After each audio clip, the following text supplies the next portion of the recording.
You bought what for 13? The laughter hit him like a fist. Man. Ethan Walker stood in that county auction parking lot, papers shaking in his hand, and not a single person around him believed he hadn't just made the worst mistake of his life. They were laughing, actually laughing, at a man who had already lost everything, his savings, his home, his reputation, and had just spent the last $13 of his dignity on a building nobody wanted. But here's what none of them knew. That building had been waiting for Ethan Walker for 11 years. Before we go any further, if stories like this move you, hit that subscribe button and follow along until the very end. And drop a comment right now telling me what city you're watching from. I want to see exactly how far this story travels. The morning Ethan Walker drove to the Garfield County auction, he told himself one thing: keep it simple. Don't get emotional. Don't do anything stupid.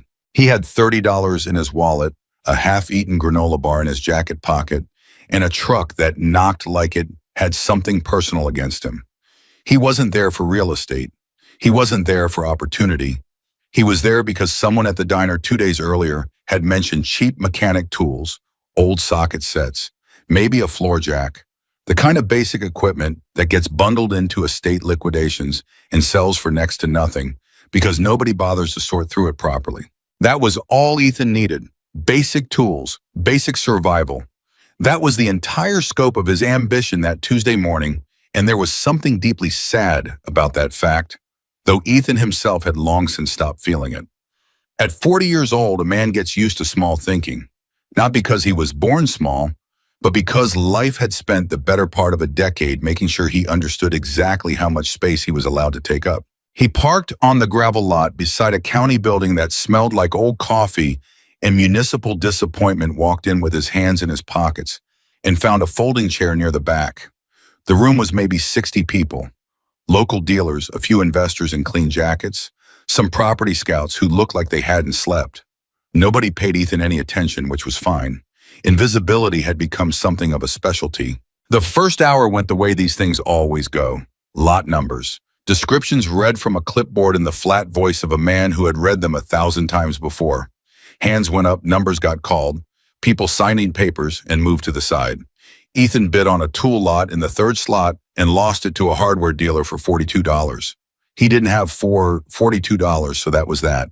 He was already thinking about leaving. And then the auctioneer shuffled his papers, cleared his throat, and said something that made the entire room go quietly, collectively strange. Lot 47, commercial property. Former Harley-Davidson franchise dealership, 1,200 square feet of workshop, attached office, secondary storage bay. Located on Route 9, Eastern Garfield. Property has been inactive for approximately 11 years. Current status includes outstanding tax liens, an EP, a preliminary inquiry regarding fuel storage containers, and 2 unresolved municipal code violations. He paused. Opening bid is $13. Silence. Not the comfortable kind. The kind that comes when a room full of people are all thinking the same thing and nobody wants to be the one to say it out loud. Ethan straightened in his chair. He didn't know why. Something in his chest did a thing he couldn't quite name. Not excitement, not quite. More like recognition. Like hearing a word in a foreign language that you somehow already know the meaning of. $13, somebody near the front said, and the tone of it wasn't a question so much as a verdict. That's how bad this property is.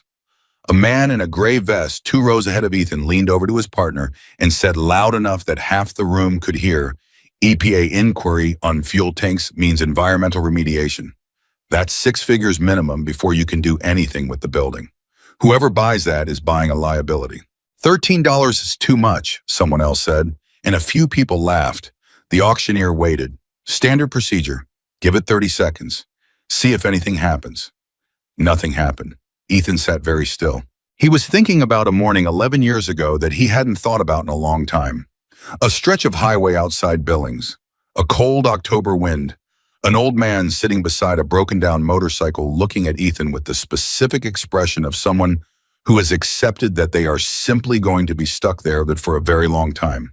He pushed the memory away. This was not the moment for nostalgia. The auctioneer began his countdown. Going once.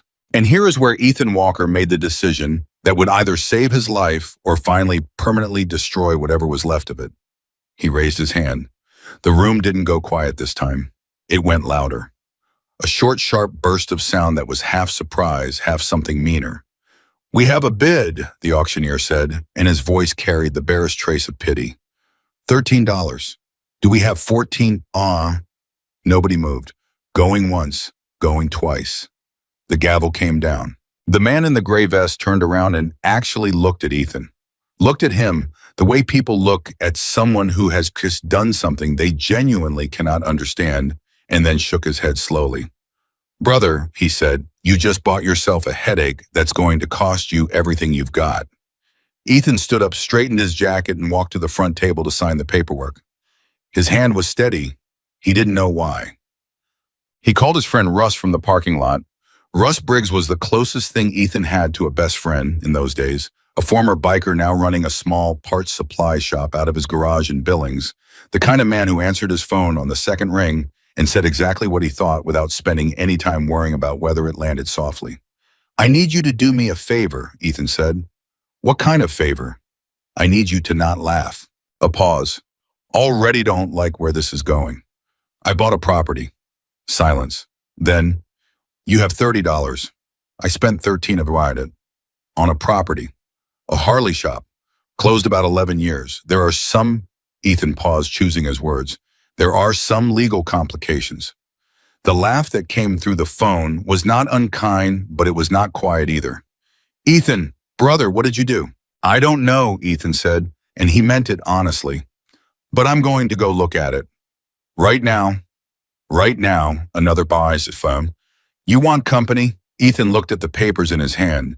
His name on the deed of a building he had never seen in a transaction the entire room full of professional buyers had refused to touch. "Yeah," he said. "Yeah, I think I do." "Oh, yeah." Route 9 out of Eastern Garfield is the kind of road that feels like it was built for a purpose that no longer exists.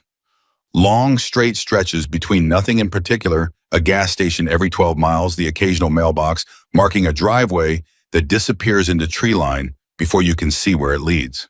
The old Harley shop sat back from the road behind a gravel turnout, and Ethan almost missed it the first time because the sign, what remained of the sign, had long since faded to a color indistinguishable from the weathered wood it was mounted on. Russ pulled in behind him in his truck, and they both sat in their vehicles for a moment before getting out, looking at the building through their windshields, like men approaching something that required a moment of preparation. "It's still standing," Russ said, finally climbing out. He said it the way you say something when you're looking for a positive, and that's the best you can honestly do. "It's standing," Ethan agreed. The building was wide and low, the kind of structure that was built in the 1970s with the understanding that function mattered more than anything else. No unnecessary angles, no decorative elements, just solid walls and a roof and doors big enough to roll motorcycles through. The main bay doors were padlocked. The office window on the right side was intact, which surprised Ethan. He'd expected broken glass. He had the key from the auction. It was an old brass key, the kind that looks like it belongs to something specific and permanent, and it sat heavier in his palm than something that small should sit. "You sure about this?" Russ asked, and the question had more layers to it than just the immediate moment. He was asking about the building, yes, but he was also asking about the last 8 years, about the decisions that had cost Ethan the shop he used to own, the house, the relationships, the position he'd once held in a community that now mostly pretended he didn't exist. "No," Ethan said. He unlocked the door. And what happened in the next 30 seconds altered the rest of Ethan Walker's life, though he wouldn't fully understand that for another several weeks. He pushed the door open into the office, and the smell hit him first.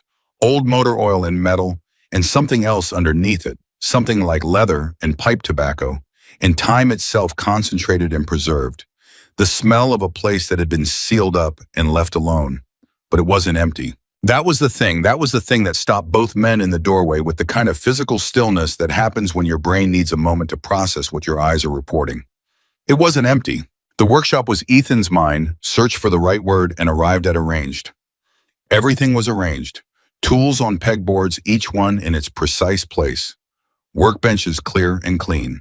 And on the floor of the main bay, visible through the interior window from the office where they stood, motorcycles. Harley Davidsons, at least a dozen of them, maybe more. Older models from what Ethan could see, standing in rows like they were waiting for something. What in the... Russ started and then stopped. Ethan pushed through the interior door into the workshop and the scale of it became real. 15 motorcycles. He counted them as he walked. 15 motorcycles in various states, some complete, some with parts laid out beside them, in the organized language of a mechanic mid-process, and at the far end of the bay, on a hydraulic lift, a Harley Davidson that appeared to be half rebuilt, its tank off its engine, partially disassembled tools arranged on a rolling cart beside it, as if the mechanic had simply stepped away for a moment and would be right back. 11 years ago. Someone left in a hurry, Russ said quietly. No, Ethan said, turning slowly, taking it all in. Someone left like they planned to come back. The office was where Ethan found the safe. It was old gray steel about 3 feet high, the combination type that required a dial rather than a digital code. It sat in the corner of the office behind the desk, and on top of it, held down by a small river stone to keep it from moving, was an envelope. White, sealed, and etched at the corners, the paper gone slightly yellow but intact. And on the front, in the careful handwriting of someone who took penmanship seriously, 3 words to Ethan Walker.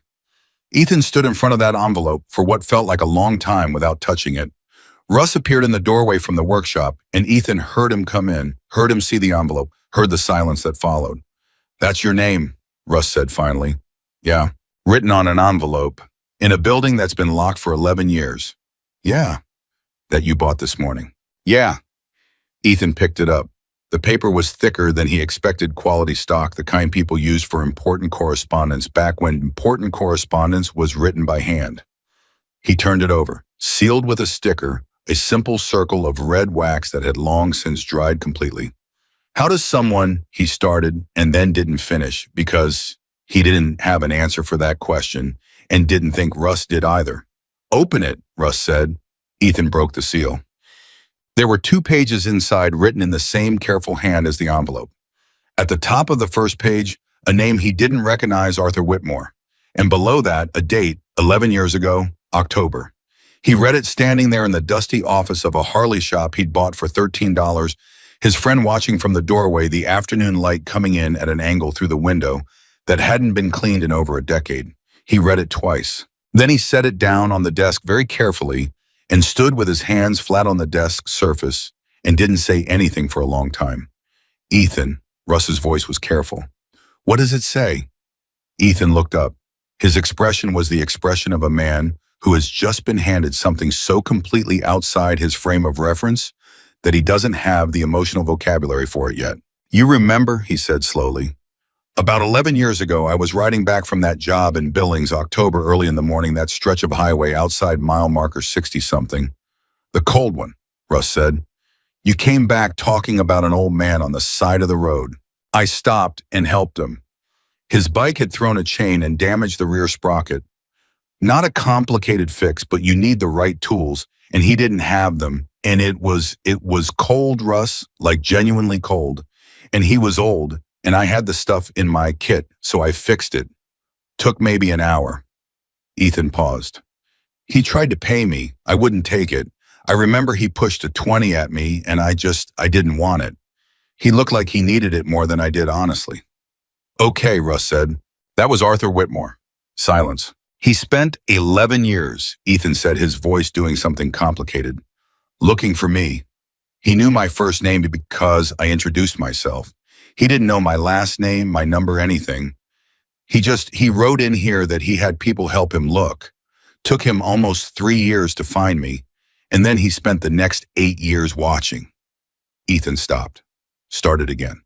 He watched me lose the shop, watched me lose the house. He says he considered helping sooner, but he wanted to make sure he had the right person. He says he needed to see how I handled having nothing, whether it changed what I was. Russ was very quiet in the doorway. And what did he decide? Ethan looked down at the letter.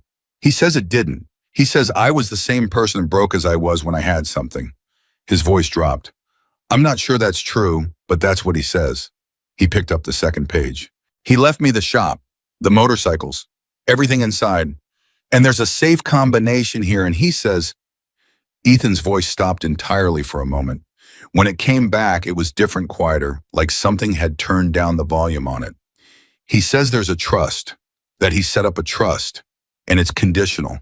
The condition is that this shop has to keep doing what he built it to do. What did he build it to do, Passos? Russ asked. Ethan set the letter down. He says the shop was never about motorcycles. Russ left around sundown because his wife was expecting him, and Ethan stayed because he didn't have anywhere particular to be, and because leaving felt wrong in a way he couldn't articulate.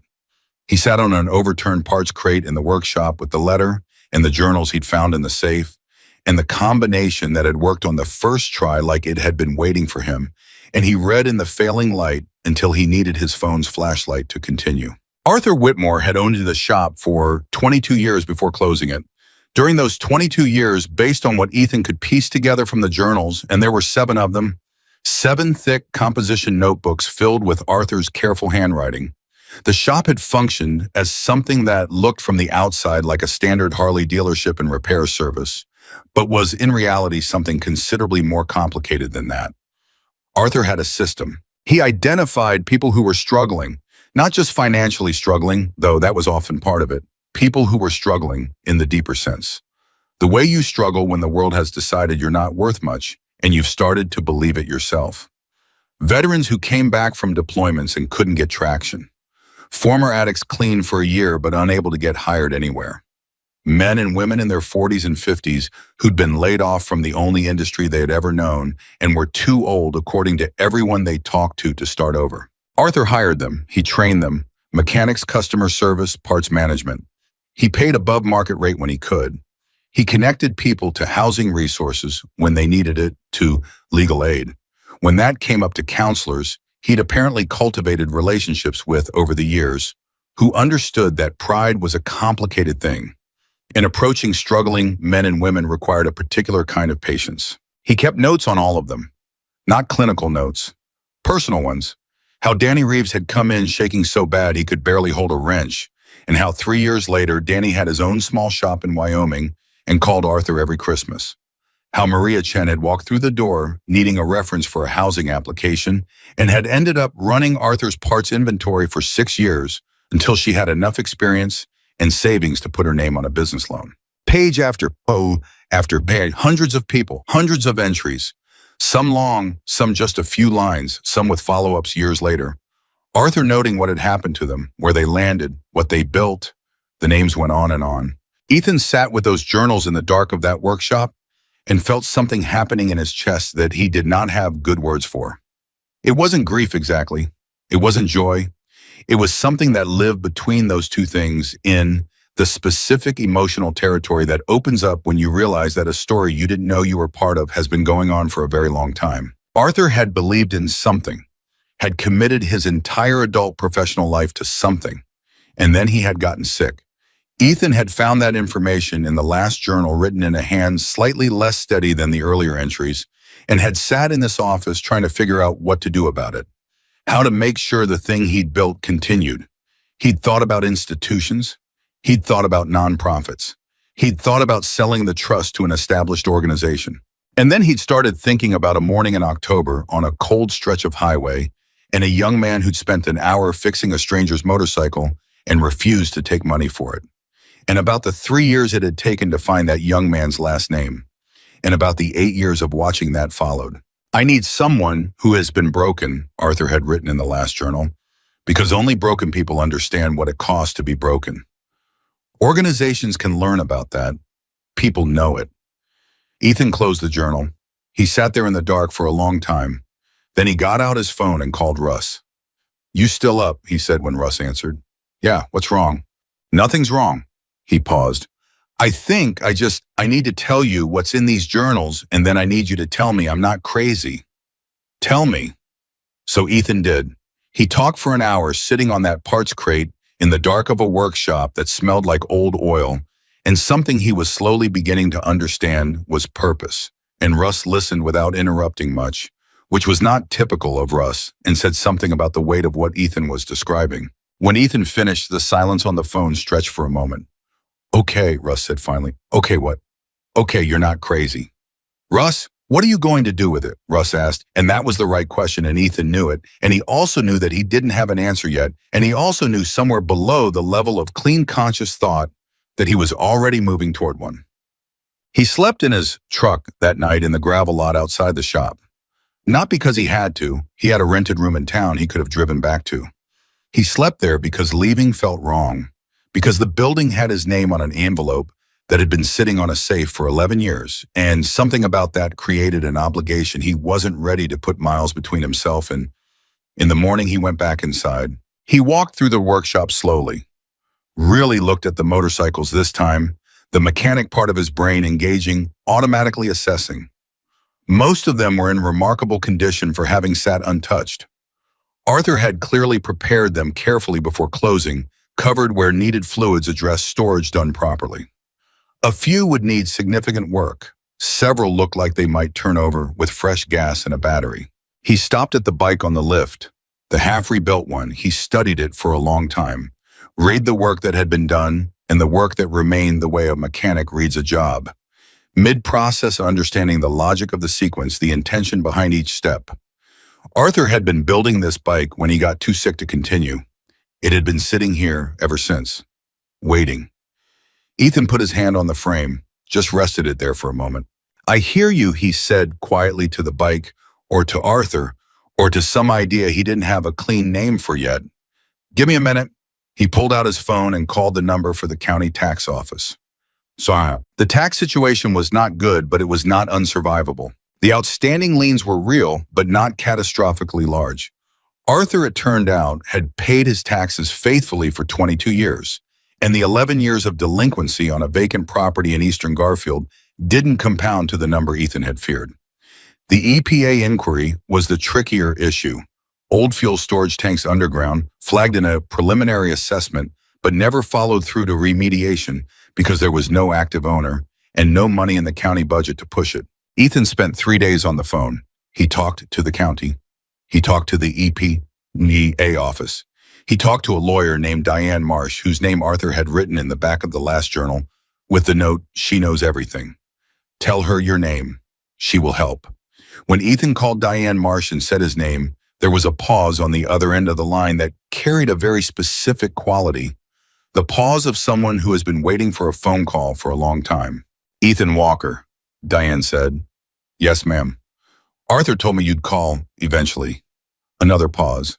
He wasn't sure when. He said it might be years after he was gone, depending on how the auction went. He made me promise to keep the phone number active.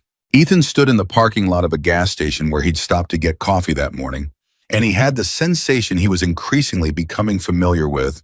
In those days, the feeling of being inside a story that someone else had written, and written very carefully, and written specifically for him. "I have some questions," he said. "I know," Diane said. "Come to my office. I've had Arthur's file on my desk for 11 years. Sure. The trust was real. Diane Marsh walked Ethan through it over the course of 2 hours in her office in Billings, and the reality of it became more concrete and more enormous with each page. Arthur Whitmore had turned out considerably wealthier than his modest operation suggested. He'd come from money had invested thoughtfully over decades and had spent the last years of his life converting those assets into a structured trust designed to continue the work of the shop. The conditions were specific. The property had to remain operational as a vocational training and employment port center with motorcycle repair as the primary trade taught. A board of 3 community members had to oversee operations. Financial records had to be audited annually. The beneficiaries of the program, the people hired and trained, had to meet certain criteria centered on the principle that Arthur had called in the trust documents the overlooked. His exact language, people who have been told by circumstance or by other people that their best is behind them. The trust held enough money to fund operations for an initial period of 5 years, with provisions for extending based on community fundraising and earned revenue from the shop's actual repair work. He thought it through, Ethan said, sitting across from Diane, surrounded by documents. He thought about almost nothing else for the last 4 years of his life, Diane said quietly. Finding the right person was the thing that worried him most. He said the money and the structure were the easy parts. People were always the hard part. He watched me for 8 years, Ethan said, while I was falling apart. Diane looked at him steadily. He said watching you fall apart was actually what convinced him. He said, she paused, seemed to consider whether to continue, then did. He said he'd seen a lot of people lose everything, and most of them either got mean or got small. He said you got quiet. He said you kept helping people even when you had nothing. He said you fixed Russ's truck 3 times last year without charging him, and you helped a woman from your apartment building carry groceries every week for 6 months, and you spent your last $40 buying dinner for a veteran who was sitting outside the diner in November. Ethan said nothing. He said you were the right person, Diane said simply. He was very certain of it. The weight of that sentence settled on Ethan Walker in the way of something very heavy descending very slowly. Not crushing, but undeniable. I'm a mechanic, he said finally. I don't know how to run something like this. Arthur knew that, Diane said. That's why he built the support structures into the trust. You don't have to know how. You have to know why. Arthur's experience was that the why is the hard part. The how you can learn. Ethan looked at the documents spread across the desk in front of him, his name over and over on pages that had been prepared 11 years ago by a man he'd spent 1 hour with on a cold highway and then never seen again. He really never contacted me, Ethan said. It wasn't quite a question. He wanted to, Diane said. More than once, especially when things got bad for you. But he was afraid of changing something. He said the only way to know if he'd chosen correctly was to let things happen naturally. To see what you did when you had no reason to believe anyone was watching. Ethan was quiet for a moment. What did I do? He asked. Diane smiled, not a big smile, but the kind that carries real weight. You kept being yourself, she said. That was enough. Russ came with him to look at the building again that weekend. This time Ethan had a flashlight, a notepad, and a clearer sense of what he was assessing and why. They walked through every inch of it. Russ had spent enough years in the industry that his eye was sharp, and his assessment of the motorcycles was the same as Ethan's remarkable condition, serious value, the collection alone worth considerably more than $13. You know what these are worth, Russ said, stopping beside a 1965 Electra Glide that was sitting close to perfect. I know, Ethan said. You could sell 3 of these and pay off the tax liens in the EPA remediation and have money left over. I know, Ethan said again. Russ turned and looked at him. But you're not going to. No, because of the trust conditions. Because of the trust conditions, Ethan confirmed. And because he stopped and then said the thing he'd been working toward for the better part of a week, the thing that had been clarifying slowly as he read Arthur's journals and talked to Diane and sat in this building in the evenings after everyone else was gone. Because I know what it is to be in those journals. I know what it is to be the person that Arthur was writing about. Someone who had something and lost it and couldn't get traction and felt like the window had closed. He looked around the workshop. I know what it costs. Arthur said I would. He said that was the point. Russ was quiet for a moment. You're going to try to do this, he said. Yeah. A 40-year-old broke mechanic with a property that has EPA complications and outstanding tax liens and 0 business experience is going to open a vocational training center out of an abandoned Harley shop on Route 9. Yeah. And you think this is a good idea? Ethan turned to look at his friend, and for the first time in longer than he could easily remember, he felt something that wasn't quite confidence. It was something older and quieter than confidence, something that didn't need an audience. I think he said slowly that Arthur Whitmore spent 22 years of his life building something worth continuing. And I think he spent 11 more years making sure the right person had the chance to continue it. And I think his voice did the complicated thing again, the thing that had been happening with some regularity since he opened that envelope. I think the least I can do is try. Russ looked at him for a long moment. Then he nodded once the way men nod when words aren't quite adequate. All right, he said. Then let's figure out where to start. The first person who told Ethan he was going to fail at this was someone he respected. That made it worse. Her name was Carol Briggs, Russ's wife, and she had known Ethan for 15 years. She had fed him at her kitchen table more times than either of them had counted. She was not a cruel woman. She was a practical one, which is sometimes harder to argue with than cruelty, because cruelty you can dismiss, and practicality you cannot. She called him 3 days after Russ told her what was happening, and she didn't waste time on preamble. Ethan, I love you like a brother, she said. And because I love you like a brother, I'm going to say what Russ is too loyal to say. You have nothing. You have debts you haven't finished paying. You have a truck that needs work you can't afford. And now you're going to take on a building with EPA problems and tax liens and try to what exactly? Run a charity, a training program. With what money? With what experience? There's a trust, Ethan said. Trusts have conditions. Trusts have lawyers and accountants and boards. You're one man, Ethan, one man who has had a very bad run and who I think is maybe, and I say this with love, maybe attaching himself to something because it feels like purpose and he hasn't had that in a long time. The silence that followed was honest, because she wasn't wrong about that part. And Ethan, sitting on the floor of the old Harley shop office with Arthur's journals spread around him and the cold coming through the walls of a building that hadn't been heated in 11 years, knew she wasn't wrong. He had felt that the specific hunger of a man who has been without direction for so long that he will move toward anything that feels like one. He'd recognized it in himself, and it had scared him. The question wasn't whether he wanted this. The question was whether wanting it was enough. Carol, he said finally, read me one name of someone who's ever done something real because the timing was perfect and the money was lined up and every condition was right. She didn't answer immediately. Arthur Whitmore watched me for 8 years, Ethan said. He watched me lose everything. The shop, the house, everything I'd built. He watched me survive on odd job and repair work and favors from people like you and Russ. And after 8 years of watching that 8 years, he still decided I was the right person. Not despite the hard years, because of them. He paused.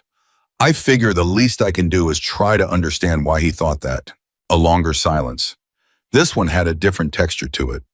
Don't you dare make me cry, Carol said. Yes, ma'am. Russ is going to help you whether I tell him to or not. You know that. I know. So I suppose I'm going to have to help you too. Another pause. I have a cousin who does environmental consulting. She's good. I'll call her Monday. Ethan let out a long breath, the kind that's been held for longer than you realized. Thank you, Carol. Don't thank me. Just don't make me regret it. And Ethan, she stopped. Yeah, Arthur chose right, she said quietly. Then she hung up before either of them had to acknowledge that she'd said it. Ethan sat with the phone in his hand for a moment.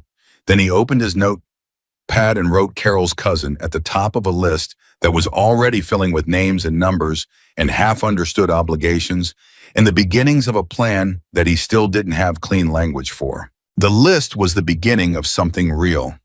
He could feel that even then. He just kept adding to it. The EPA situation resolved faster than anyone expected and in a way that nobody had engineered. Carol's cousin was a woman named Sandra Kowalski, and she arrived Wednesday morning with the specific energy of someone who has made a career of solving problems that other people find overwhelming.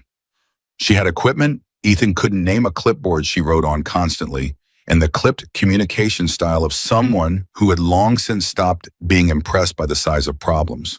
She'd seen too many of them. She walked the property for 2 hours while Ethan stayed out of her way, which he understood instinctively was the respectful thing to do. When she came back inside, she sat down across from him at Arthur's desk and put her clipboard flat on the surface between them. Talk to me about what you're worried about, she said. The EPA preliminary inquiry, Ethan said. Underground fuel tanks. The auction disclosure mentioned it, and the county mentioned it. I don't know what the actual exposure is. That's the right thing to worry about, Sandra said. And I'll tell you what I found.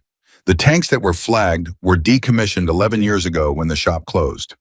Whoever did the decommissioning work did it correctly, seals intact, documented properly, the right contractor, the right procedure. She looked at him. The preliminary inquiry was triggered by a routine aerial survey that noted the tank configuration on the site and flagged it as a potential concern. Standard automated process. The file was opened, tagged for follow-up, and then nobody followed up because there was no active owner to contact and no county budget priority to pursue it. So it's not actually a problem. It's a paperwork problem, Sandra said, which is different. I'll get soil samples processed by end of week. That's due diligence. And we want it on record, but based on visual inspection and the documentation that exists, I believe those samples come back clean. She tapped the clipboard. Then it's a matter of filing a formal response to the inquiry with the supporting documentation. Closing the loop, 4 to 6 weeks if the regional office is motivated. Will they be motivated? Sandra looked at him with the expression of a woman who had been making phone calls to government offices for 20 years and understood exactly which levers moved, which things. "They'll be motivated when I call them," she said simply. Ethan sat back in the chair. Relief was a physical thing. It actually had weight. And when it lifted, the absence of that weight was something you felt from your shoulders to your feet. "Sandra," he said, "what do I owe you for this?" She was quiet for a moment, long enough that Ethan understood the answer was going to be something other than a number. "Carol told me what this place is supposed to be," Sandra said. "What Arthur built it to do." She tucked the clipboard under her arm and looked at the desk and the journals and the window that faced the workshop. "My brother went through a program like this 15 years ago, Veterans Vocational Training in Bozeman. He came back from 2 tours and couldn't hold a conversation, couldn't hold himself together for longer than 3 months at a stretch." She paused. "That program saved his life. I don't use that phrase loosely. I mean it the way doctors mean it. He would not be alive today without it." She looked at Ethan. "So no, you don't owe me anything. You owe it to the work. Make it real. Make it last." She left, and Ethan sat in the office of the old Harley shop and felt something shifting in the architecture of how he understood what was happening. Not just the EPA problem, which had just become manageable. Something larger. The sense that Arthur hadn't just built a trust in a building, in a motorcycle collection. He had over 22 years of doing real work for real people, built a network of changed lives that were now, all these years later, turning back toward the thing that had changed them and offering themselves. Sandra wasn't helping because of Ethan. Sandra was helping because of what her brother's program had meant, and because Arthur's shop represented that same thing, and because people who have been genuinely helped carry that forward in ways that can surprise you 11 years later. He opened his notepad and wrote Sandra's name down and circled it, and next to it wrote one word: believe. Not a note to himself, a record of evidence that something larger than him was at work. The tax liens required a harder conversation, and Ethan had learned enough in the previous week to stop being surprised by hard conversations. He went to the county assessor's office in person because he had determined from experience that certain kinds of conversations can only happen face-to-face, and that the face-to-face version of a difficult conversation has a better success rate than the phone version by a margin wide enough to justify the drive. The county assessor was a man named Gordon Pelly, who had held the position for 16 years. He was in his mid-50s, compact with the bearing of a man who had made a professional life of saying no and had learned to do it without apology. He was not mean. He was immovable, which is its own kind of difficult because you can argue with mean, but you can't argue with a wall. Ethan sat across from Gordon's desk and explained the situation completely and honestly. The trust Arthur's conditions, the intention to operate the property as a community vocational program, the EPA situation, and how it was resolving the motorcycle collection and its value as a long-term operational asset.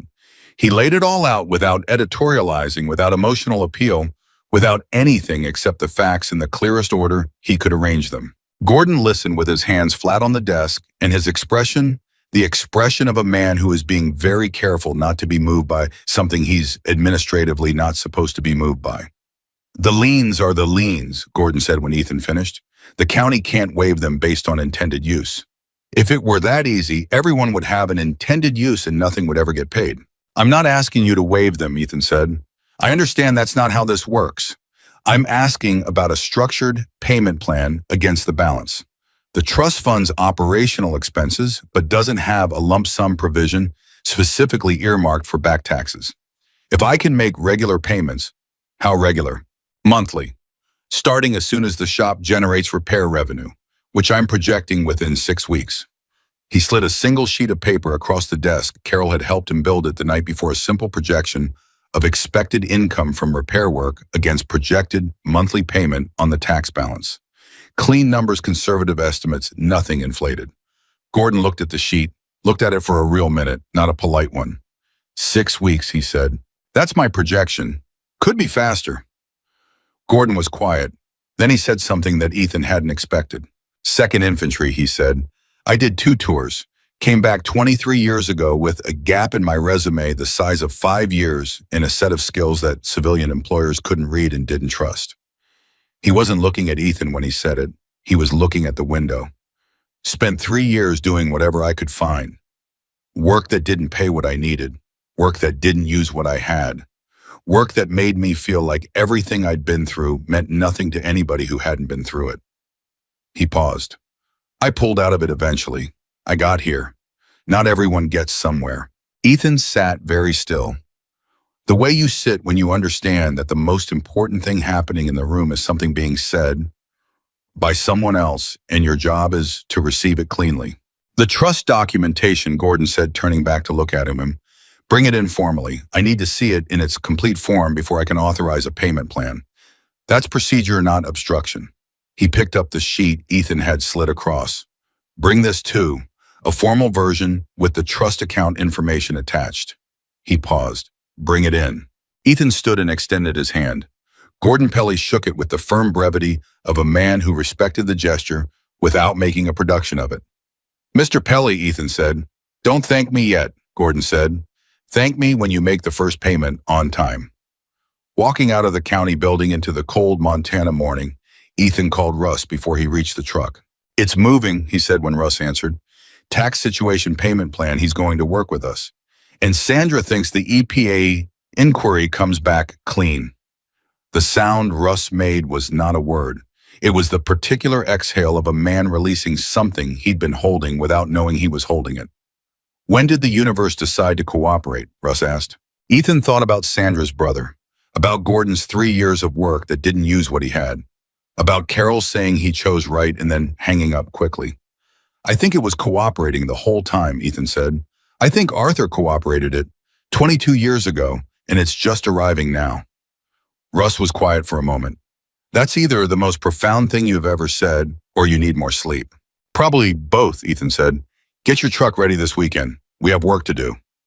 The call Ethan made about hiring was to a man named Dale Hutchins, and he made it because Dale's name appeared in Arthur's journals 17 times in the first 3 notebooks alone, more than anyone else. And because what Arthur wrote about Dale was different in tone from every other entry, more personal, less clinical. The entries about other people had the careful professional warmth of someone documenting good work. The entries about Dale had something underneath that. The last thing Arthur wrote about Dale in the 3rd journal was this: Dale knows how to do what I do. He just doesn't know that he knows it yet. That is the most important kind of knowing, to cultivate the kind a person already has but can't see in themselves. Ethan found a current phone number through Diane. When he called, the phone rang 3 times, and then a man answered with a voice that was careful and measured in the way of someone who had spent a long time learning to be careful and measured because the unlearned version of himself had cost too much. This is Dale. Dale Hutchins. Who's asking? My name's Ethan Walker. I own a property on Route 9 out of eastern Garfield County. Used to be a Harley-Davidson dealership. Used to be run by a man named Arthur Whitmore. The silence that followed was long enough that Ethan checked his phone screen to confirm the call was still connected. Where did you get this number? Dale asked. And the question wasn't hostile. It was the specific question of a man for whom unexpected contact has sometimes meant bad news, and who has learned to assess before he opens up. Arthur's lawyer, Ethan said. Diane Marsh. She's been holding things for 11 years. Arthur's been gone for 11 years, Dale said. I know. He left me the property. He left it in trust. I'm reopening it, running it the way he ran it. Ethan paused. I found the journals, Dale, all 7 of them. I've read them. I know what Arthur built here. Another silence, shorter this time, but with more weight. Why are you calling me? Dale asked. Because he wrote your name more than anyone else's in the first 3 books, 17 times. And the last thing he wrote about you was, Ethan read it verbatim carefully because some things deserve to be given exactly as they are. When he finished reading, the line was very quiet.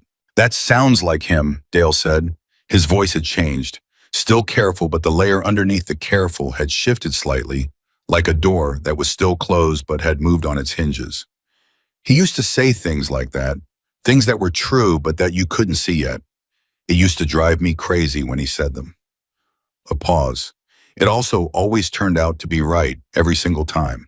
Dale, I'm a mechanic, Ethan said. I can run the shop, train people on the trade, keep the equipment. But Arthur built something bigger than a shop. He built a way of being with people that produced real change. I've read it in those journals. I've seen the evidence of it in 100 lives he documented. He paused. I need someone who understands what the bigger thing is, not the mechanics, the other part, the human part. And the journals say you're that person. I haven't done anything like this in over a decade, Dale said. I'm in inventory management. Helena, distribution center. That's not what I asked, Ethan said quietly. A beat, 2 beats. No, Dale said. It isn't. A longer pause. I want to see the journals before I say anything, all of them. Not just what you've read me, I want to sit with them. He paused. And I want to see the building. Come Saturday morning, Ethan said. I'll have coffee. What time? Whatever time works for you. 7, Dale said. 7. Ethan confirmed. He hung up and stood in the workshop with the phone warm in his hand and felt the particular electricity of something that is actually genuinely beginning to take shape. Dale Hutchins arrived at 7:43 on Saturday morning, and the fact that he was late by 43 minutes told Ethan something just as meaningful as early arrival would have told him. A man who had spent the drive wrestling with something enough that he pulled over twice or sat in the parking lot for 20 minutes before coming in, that was a man for whom this was not casual, for whom this mattered enough to be frightening. He was in his early 50s, broad-shouldered, with the particular economy of movement of someone who had learned a long time ago not to waste energy on anything unnecessary. He had a face that had been through some things, not a hard face, a seasoned one, the kind that had paid its tuition and came out the other side still functional and still underneath the weathering essentially decent. They shook hands in the parking lot. Building still standing, Dale said, looking at it. He said it the way people said it, as the best positive they could honestly produce. That's what everyone says first, Ethan said, because it's the honest first thing. Dale looked at the door. I used to come in through that door every morning. 6:30, Arthur was always already there. Always. I never beat him in, not once in 4 years. He was quiet for a moment. I stopped trying eventually, started using it as a benchmark. If I got here and Arthur wasn't there yet, I'd worry about him. He paused. He was always there. They went inside. Ethan let Dale move at his own pace. This was important, and he understood it was important that this man needed to re-encounter this space at his own speed without anyone managing his experience of it. So Ethan stayed back slightly and watched, and what he saw was a kind of archaeology. Dale moving through the workshop the way you move through a place that has been yours, identifying what had changed and what hadn't, what was gone and what remained. When Dale stopped in front of the Electroglide, the 1965 model that Russ had stopped cold in front of, he stood there for a full minute. His hands were in his pockets. He didn't move. I put 300 hours on this bike, he said finally. His voice was level. 300 hours of my own time over 14 months. I came in on weekends. I came in on evenings. Arthur wouldn't let me rush it. He said the work on this particular bike was teaching me things I didn't know I needed to learn, and that rushing it would cost me those lessons. He paused. I was furious about it at the time.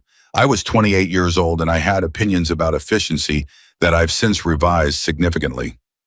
He almost laughed. Almost. He was right about every single thing it was teaching me. I just couldn't see it until I was on the other side of it. He reached out and touched the handlebars briefly, the way you touch something you've missed and are surprised by how much. Show me the journals, he said. Ethan gave him the office and closed the door and went into the workshop and spent 30 minutes doing a thorough inspection of the half-rebuilt motorcycle on the lift, reading the work that had been done, understanding the sequence Arthur had chosen, thinking about what remained. He was also thinking about Dale in the office, reading Arthur's words, encountering himself in those careful handwritten pages as Arthur had seen him at 28. That experience was not a small thing, and it deserved the time it took. When Dale came out, he had his elbows on his knees and his hands over his face for a moment before he looked up. His eyes were red. He didn't make any effort to hide it, which told Ethan something important. He wrote about me like I was worth something, Dale said. When I came here the first time, I genuinely did not believe I was worth much. Not as performance, not as modesty. I actually didn't believe it. He looked at the journal in his hands. The person he's describing in these pages doesn't match who I thought I was then. It doesn't match at all. He's describing someone capable of things that I wouldn't have claimed I was capable of. Maybe he saw what you couldn't see yet. Ethan said. That's the thing. Dale set the journal down on the desk carefully. That's the thing that made this place different from anything else. He didn't wait for you to become something before he treated you like you were already it. He acted as if the best version of you was the current version. Every single day. And somehow that changes what the current version becomes. He looked at Ethan. That's the skill. The actual skill that makes this work. It's not mechanical training. It's not job placement. It's the ability to see what's in a person before they can see it themselves and to act on that vision with enough consistency that eventually they start acting on it too. Can you do that? Ethan asked. Dale looked at him for a long moment. I was trained by the man who did it best, he said. I know the territory. Dale said yes over gas station coffee in the old office on a Sunday morning, and the formality of the yes came after 2 hours of conversation that was less a negotiation than a mutual disclosure.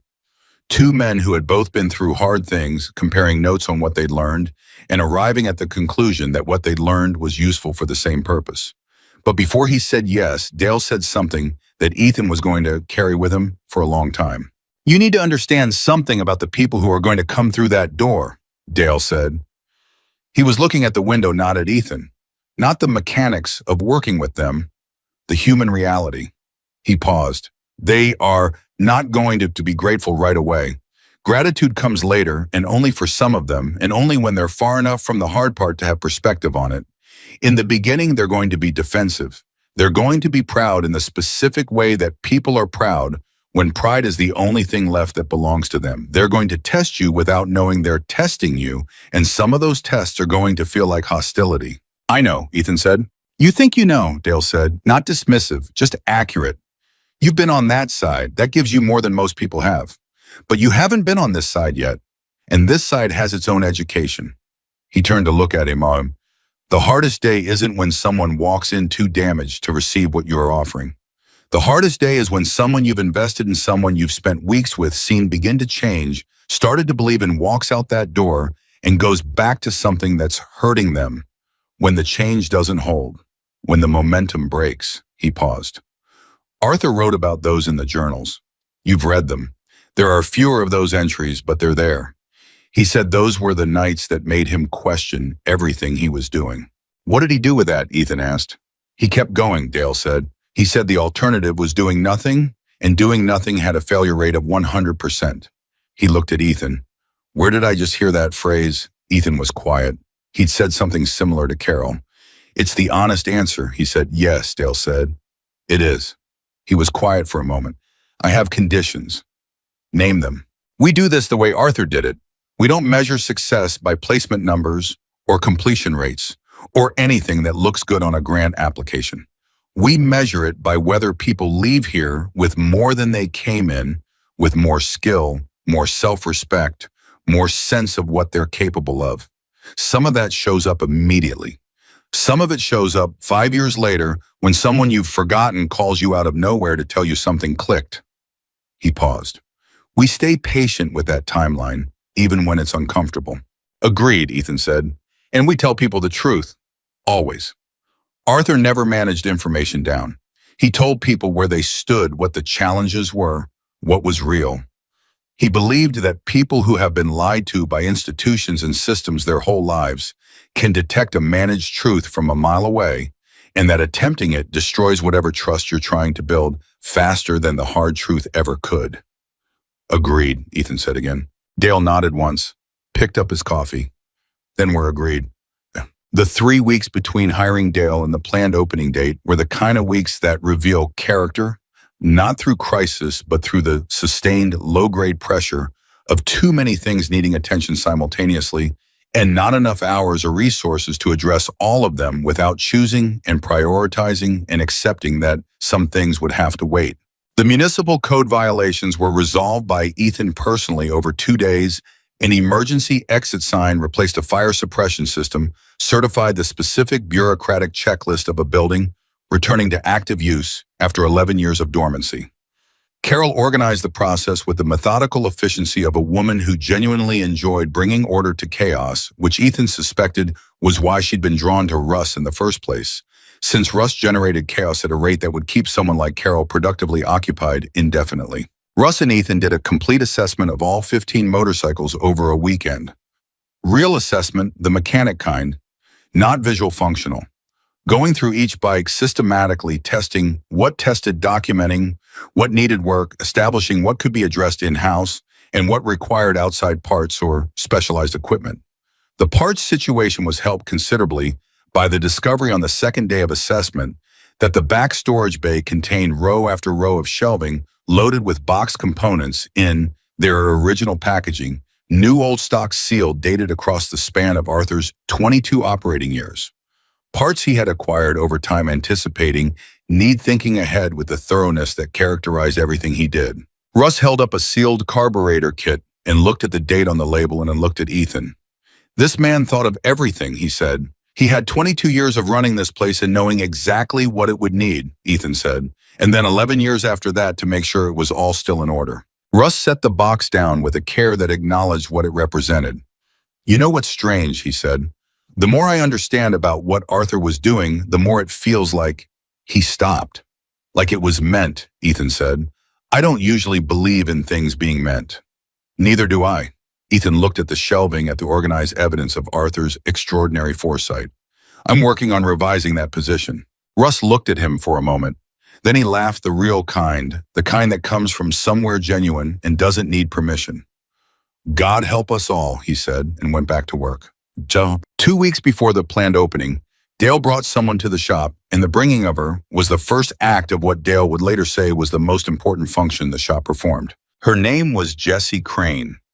29 years old, recently released from a 2-year sentence for a nonviolent offense, in the specific position of someone who had served their time and now needed the world to acknowledge that service without the world being particularly inclined to do so. She stood in the workshop doorway with her hands in her jacket pockets and the posture of someone who had been in rooms where wanting something was a liability and had adjusted accordingly. She looked at the motorcycles with the expression of someone who found them interesting and was working hard not to let that show, because interest that shows is something that can be used against you. And she had been in enough situations where that was true to have made the adjustment automatic.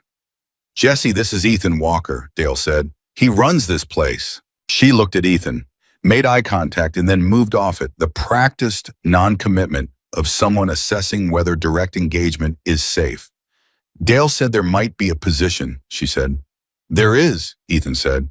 He kept his voice even without enthusiasm, because enthusiasm can feel like pressure, and pressure to someone in Jessie's position reads as manipulation. "Do you have any mechanical background?" "I used to help my uncle work on cars when I was a teenager. Nothing professional. Nothing." She stopped, started again, choosing words with the care of someone navigating around a history they're tired of explaining. "I haven't done it in a long time." "Arthur Whitmore, the man who built this shop, ever hired based on professional experience," Ethan said. "He hired based on one thing, whether someone was willing to learn and willing to keep showing up when the learning was hard." She looked up at him then, actually looked, not the managed semi-contact of before. The guard was still there, but it had shifted slightly, not down, but differently positioned. Why, she asked? It was a real question. The suspicious kind that comes from someone who has been offered things that turned out to have conditions that were mentioned later rather than up front. "Because professional experience is something you can teach someone," Ethan said. "You cannot teach someone to care. Either they care or they don't. And the people who walk through that door caring about whether they're doing it right, those are the people who become the best mechanics, not the ones who already know everything." Jessie looked at the motorcycles, looked at the lift with the Harley half-rebuilt bike on it, looked back at him. "What does the position pay?" Ethan told her. It was not a large number, but it was an honest one, and it came with a trajectory, what completion of the program led to in terms of certification and employment prospects. He gave her the honest version, not the optimistic one, because Dale had said to tell people the truth, and he'd meant it. She absorbed the numbers without visible reaction. "When would I start? When do you want to start?" Something flickered in her face. "Now," she said, and then caught herself as if wanting something that immediately had surprised her. "I mean, Whenever you need me. Monday, Ethan said, 8 o'clock. She nodded once and left, and the door closed behind her, and Dale stood in the workshop doorway with the expression of a man who had just watched something he recognized. She'll be here at 7:45, Dale said. How do you know? Because she wanted to say right now. He looked at the closed door, and she stopped herself, which means she's still protecting herself from wanting things. But the want is there. That's the thing that matters. He paused. When the want is that strong and that close to the surface, people show up early. She arrived at 7:40 on Monday. 3 days before the opening, Victor Harrington walked through the door. Ethan was in the workshop alone. Dale was picking up equipment in Billings. Russ was finishing some wiring work in the storage bay, and he heard the office door first, then footsteps with the particular quality that expensive shoes have on concrete. A sound that comes with its own announcement, its own presumption of welcome. He came out of the workshop and found a man in his mid-50s in the office, well-dressed in the considered way that money is considered about its own visibility. The kind of man who had learned that real power presents itself calmly without volume, because volume is for people who aren't sure they have it. Ethan Walker, the man said. That's right. Victor Harrington. The handshake was firm and brief and contained a physical assessment, the quick inventory of the person across from you. I've been aware of this property for some time. Heard you bought it. At auction, Ethan said. Yes. For $13. He said it precisely. The number. All of it contained in those 2 words. That's right. Victor looked around the office with the unhurried attention of a man who is gathering information and knows he has time to gather it carefully. He looked at the desk, at the journals, at the door to the workshop. I have an interest in this property, he said, and in the contents. I understand there's a significant vintage motorcycle collection. There is, Ethan said. I'd like to make you an offer, Victor said. Ois. He said it the way you say something when you fully expect it to be accepted and are giving the other person the courtesy of phrasing it as a request rather than a fact. For the property and the collection both. I'm prepared to be generous. You've had the place for what, a month? You've had some expenses? I can cover those substantially and give you enough to start fresh somewhere. The property isn't for sale, Ethan said. Victor nodded as if this were a reasonable opening position that he had anticipated. The trust conditions, he said, and the directness of it landed sharply the acknowledgement that he already knew that he'd done his homework, that this wasn't a casual offer. I'm familiar with them. I want you to understand that I have legal resources available to examine those conditions thoroughly. Legacy trust created under the circumstances Arthur Whitmore's was created under sometimes have vulnerabilities that aren't apparent on initial review. The office was very quiet. Are you threatening to challenge the trust? Ethan said. He kept his voice level with the specific effort required to keep your voice level when what's rising in your chest isn't level at all. I'm informing you of a landscape, Victor said pleasantly. The legal landscape around this type of arrangement is complicated. I'm suggesting that the path you're on carries more complexity than you may have fully accounted for, and that I'm offering you a clean exit before that complexity develops into something costly. Ethan looked at him. He looked at him the way you look at someone when you're deciding how to respond and you want the decision to be the right one rather than the reactive one. He thought about Arthur's words in the letter, about the people who had already called Danny and Maria and Robert Torres, people whose lives had been changed in this building and who were now years later in positions to give something back. He thought about Gordon Pelly's 3 years of work that didn't use what he had. He thought about Sandra's brother. He thought about the sign he was going to put in the parking lot. Mr. Harrington, he said, in 11 years, no one bought this building. No one touched it. No one bid on it at auction except me. He paused. 3 weeks after I buy it and make public what I'm planning to do here, you appear in my office talking about legal complexities and clean exits. He looked at him steadily. That's an interesting timeline. Victor's expression didn't change visibly, but something behind it did. A slight recalibration. I had my attention elsewhere, he said smoothly. Circumstances change. They do, Ethan said. He walked to the office door and held it open. Thank you for coming. The property isn't for sale and the trust conditions aren't negotiable. If you'd like to pursue legal examination of the trust documentation, my attorney is Diane Marsh. I'll have her expect your contact. Victor moved toward the door, stopped in the doorframe. You might want to consider your position more carefully, he said. Still pleasant, still measured, before you have invested too much more. I'll do that, Ethan said. He watched Victor Harrington walk across the parking lot and get into a car that confirmed everything the shoes and the suit had suggested, and then he went to his phone and called Diane. Victor Harrington, he said when she answered. I know the name, she said immediately. He made inquiries about this property 14 months ago, through a proxy, but I traced it. She paused. He knows about the collection, Ethan. Specifically.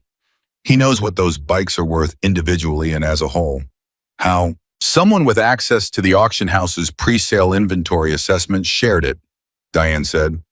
The assessment was done 6 months before the auction as part of the county's asset documentation. It should have been confidential. A pause that carried weight. The short version is Victor Harrington knew what was in that building before you bought it. He expected whoever bought it at auction to either be ignorant of the value and sell quickly, or to recognize the value and be persuadable. He did not expect someone to buy it intending to do what Arthur intended. Ethan stood very still. He knew. He knew, Diane confirmed, and now he's recalibrating because you're not behaving the way he expected. Her voice sharpened slightly. The trust documentation is solid. Arthur was meticulous, and he used excellent counsel. But Harrington has resources, and resources create persistence. This isn't going to resolve quickly. Can he actually challenge the trust successfully? Successfully, I believe not. But challenge creates delay, and delay creates cost, and cost creates pressure. That's often the actual strategy. She paused. Ethan, keep building, fast. Every day this place operates as what Arthur said it would be, the trust's legitimacy becomes more concrete, and its challenge becomes less credible. The best legal defense we have is a functioning, visible, undeniable reality. She paused again. Build something too real to knock down. He hung up and stood in the office for a moment. Then he went to the workshop where Jessie was doing her second day of basic orientation and working through an engine diagram with the focused attention of someone who has found something that speaks to the part of their brain that has been waiting for a language. He watched her for a moment. She didn't notice him in the doorway. She was tracing the diagram with her finger and murmuring something to herself, working through the logic, connecting the parts, doing the thing that indicated real mechanical aptitude, the spontaneous questioning of how things related to each other. Then he called Russ. I need you this week, he said. Every day you can give me. What happened? Someone just told me this building isn't worth fighting for. Russ was quiet for a beat. What did you say to him? Ethan watched Jessie trace the diagram, watched her figure something out, and sit up slightly with the specific posture of someone whose understanding has just expanded. Nothing yet, Ethan said, but I'm about to start saying it in the only way that matters. The opening day of the shop had no ribbon, no ceremony, no speech. Ethan had considered all of those things and discarded them one by one because each one felt like something you did when you wanted people to notice you. And what Arthur had built was never about being noticed. It was about being useful. Those are different things, and the difference matters more than most people realize until they've confused the two and paid the price for it. What the opening day had was a sign hand-lettered by Dale on a piece of plywood the night before, mounted on 2 posts in the gravel lot Whitmore shop open. And underneath that, in smaller letters, that had been Dale's idea and that Ethan had approved without hesitation, everyone welcome, especially those who've been told otherwise. Jessie had read it when she arrived that morning and stood in front of it for almost a full minute without saying anything. Then she'd walked past Ethan into the shop without commenting, and he understood that was its own kind of comment. The first day brought 4 people. Not customers, not trainees, just people who had heard something from somewhere, the specific informal network of word and whisper that moves through communities below the level that advertising reaches, and had come to look. To assess, to decide whether this was the kind of thing they could trust or the kind of thing that sounded good and would let them down. The first was a man named Carl, 53 years old, who had worked 22 years for a manufacturing company in Butte that had shut its doors 14 months ago. He stood at the workshop entrance with his arms crossed, in the expression of a man who had been disappointed enough times to have developed a physical posture for it. I heard you train people, he said to Ethan. We do, Ethan said. Motorcycle mechanics, repair restoration diagnostics, Real skills, certifiable. I don't know anything about motorcycles, Carl said. I did machining, metalwork. Ethan looked at him. Then you know more than you think. Half of what we do here is metalwork with a different application. Come inside and let me show you something. Carl's arms stayed crossed for about 40 minutes. Then they didn't. The second person was a woman named Patricia, 47, who had been clean for 18 months and was rebuilding slowly, which meant she was at the stage where the rebuilding was real, but the evidence wasn't yet visible enough for most employers to look past the parts of her history that preceded it. She sat in the office with Dale for an hour and a half and came out with an intake form she'd filled out completely, and the first eye contact Ethan had seen her make with anyone. The third person left after 20 minutes.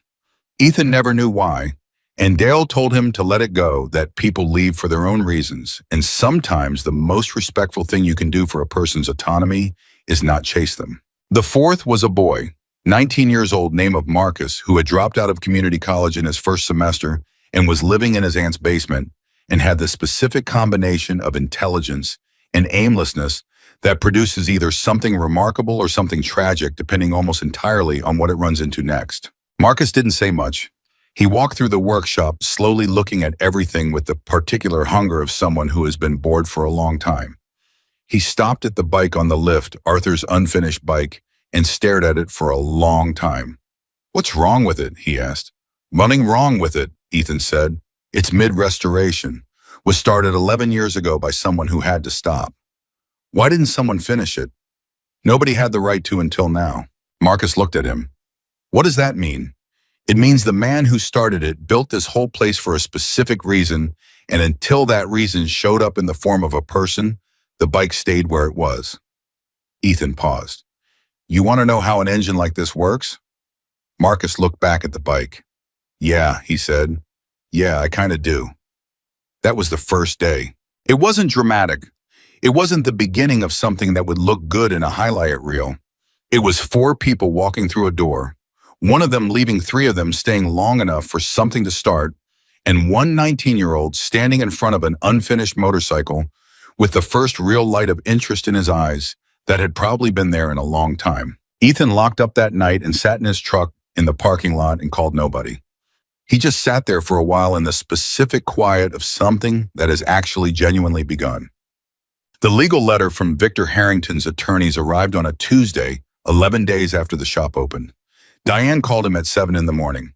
"I'm looking at it now," she said. "I want you to hear this from me before you see it so that you have context before you react." "Tell me." They're arguing 3 things. First, that the transfer of the property at auction was irregular because the auction materials didn't adequately disclose the existence of the trust and its conditions, which they claim constitutes material omission. Second, that Arthur's trust was created while he was in declining health and could be challenged on grounds of diminished capacity. Third, she paused, that the trust beneficiary designation, meaning you cannot be validated because Arthur never had a formal documented relationship with you, and the selection process wasn't legally witnessed. Ethan sat with for a moment. Can they make any of those stick? The first one is weak. The auction house's disclosure obligations don't extend to the personal legal arrangements of a deceased owner. The second one is more concerning because it requires us to produce medical documentation from 11 years ago to counter the claim. Arthur's health records will show cognitive decline in his final months, which is true of most elderly people and doesn't constitute legal incapacity, but it's arguable enough to create work. She paused. The third one is actually the one that worries me most. The selection process was documented only in Arthur's own journals and his private correspondence with me. It's thorough and it's real, but it's not standard legal documentation. A judge could look at it and decide it needs more examination. What does more examination mean? It means time, Diane said. It means depositions and discovery and possibly a conservatorship proceeding on the trust while it's under review, which means the trust funds could be frozen pending resolution. The word frozen landed in Ethan's chest like something cold and heavy. How long? Months, possibly longer. He stood up from the chair in the office and walked to the workshop doorway. Dale and Jesse were already in. Dale explaining carburetor function to Jesse and Carl, who had come back every day since the first. Marcus was due in at 9. Two more people were scheduled for intake interviews before noon. Diane, he said, what do we do? We fight it, she said simply. And we document everything we can in the meantime. Every person you bring in, every interaction, every outcome. The trust's validity gets stronger the more it looks like exactly what Arthur said it would be. Victor Harrington is betting you'll fold before the legal process resolves. He's counting on the fact that you don't have the resources for a prolonged fight. He's not wrong about the resources. No, but he might be wrong about whether you fold. A pause. I've been doing this a long time, Ethan, and I've seen a lot of fights between people with money and people with something worth fighting for. The money doesn't always win, but it often does. Yes, she said honestly, it often does. She paused, which is why we need to make the something worth fighting for as visible as possible. I need every person who comes through that door to understand what they're part of. I need the community to understand it, and I need it on record. After he hung up, Ethan stood in the workshop doorway for a long moment. Dale looked up from the carburetor and read his face without asking a question. He just waited. We have a legal problem, Ethan said. Harrington, Dale said, not a question. His lawyers filed this morning. They're challenging the trust. Ethan walked into the workshop and leaned against the nearest workbench. They can potentially freeze the funds while it's under review. The workshop went quiet. Jesse, Carl, Patricia, who had come in an hour ago for her second day, all of them listening now the work paused. How long can we operate without the trust funds? Dale asked. The shop generates some revenue from repair work. Not enough to cover operations fully. Maybe Ethan did the math in his head the way you do math when the numbers are tight enough that they're physical. 6 weeks, maybe 8 if we're careful. Nobody said anything for a moment. Then Carl uncrossed his arms, the arms that had been crossed for the first 40 minutes of his first day, and had slowly uncrossed over the course of a week and said, What do you need us to do? Ethan looked at him. I mean it, Carl said. What do you need? Tea. What Ethan needed, it turned out, was the thing he had been building toward without fully naming it community. Russ came in that evening and they sat in the office and Ethan laid it out plainly, the legal situation, the timeline, the financial exposure, the fact that a man with considerably more resources than Ethan had decided that this building and its contents were worth having. Russ listened to all of it without interrupting. Then he said, What does Harrington actually want? The building, the bikes. The collection primarily, Ethan said. The vintage Harleys, some of those bikes are worth serious money to the right buyers, and the collection as a whole, Diane says she's had it informally appraised. It's in the range of $800,000 to over $1 million. Victor Harrington doesn't need the building. He needs to get us out of the building so he can access what's in it. Russ was quiet. $800,000, give or take. And Arthur left it to you. Arthur left it to the program. The bikes are supposed to generate revenue for operations, sell them selectively over time, use the money to fund the training, replace with project bikes that the trainees restore and sell. It's a self-sustaining model if it runs right. That's clever, Russ said. He was a clever man. Russ leaned back. You know what Harrington doesn't have? Tell me. He doesn't have 11 years of Arthur's journals with the names and stories of hundreds of people this place helped. He doesn't have those people. Russ looked at him. You said Arthur kept follow-up notes. You said he tracked where people went, what they built. Some of those people are still around Ethan. Some of them owe this place something real, and some of them are probably in positions to do something about it.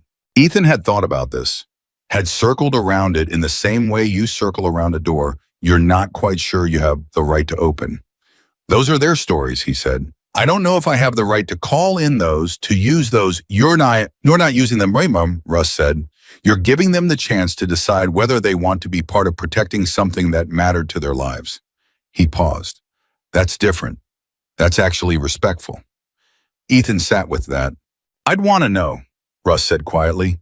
If it were me in those journals, I'd want someone to call.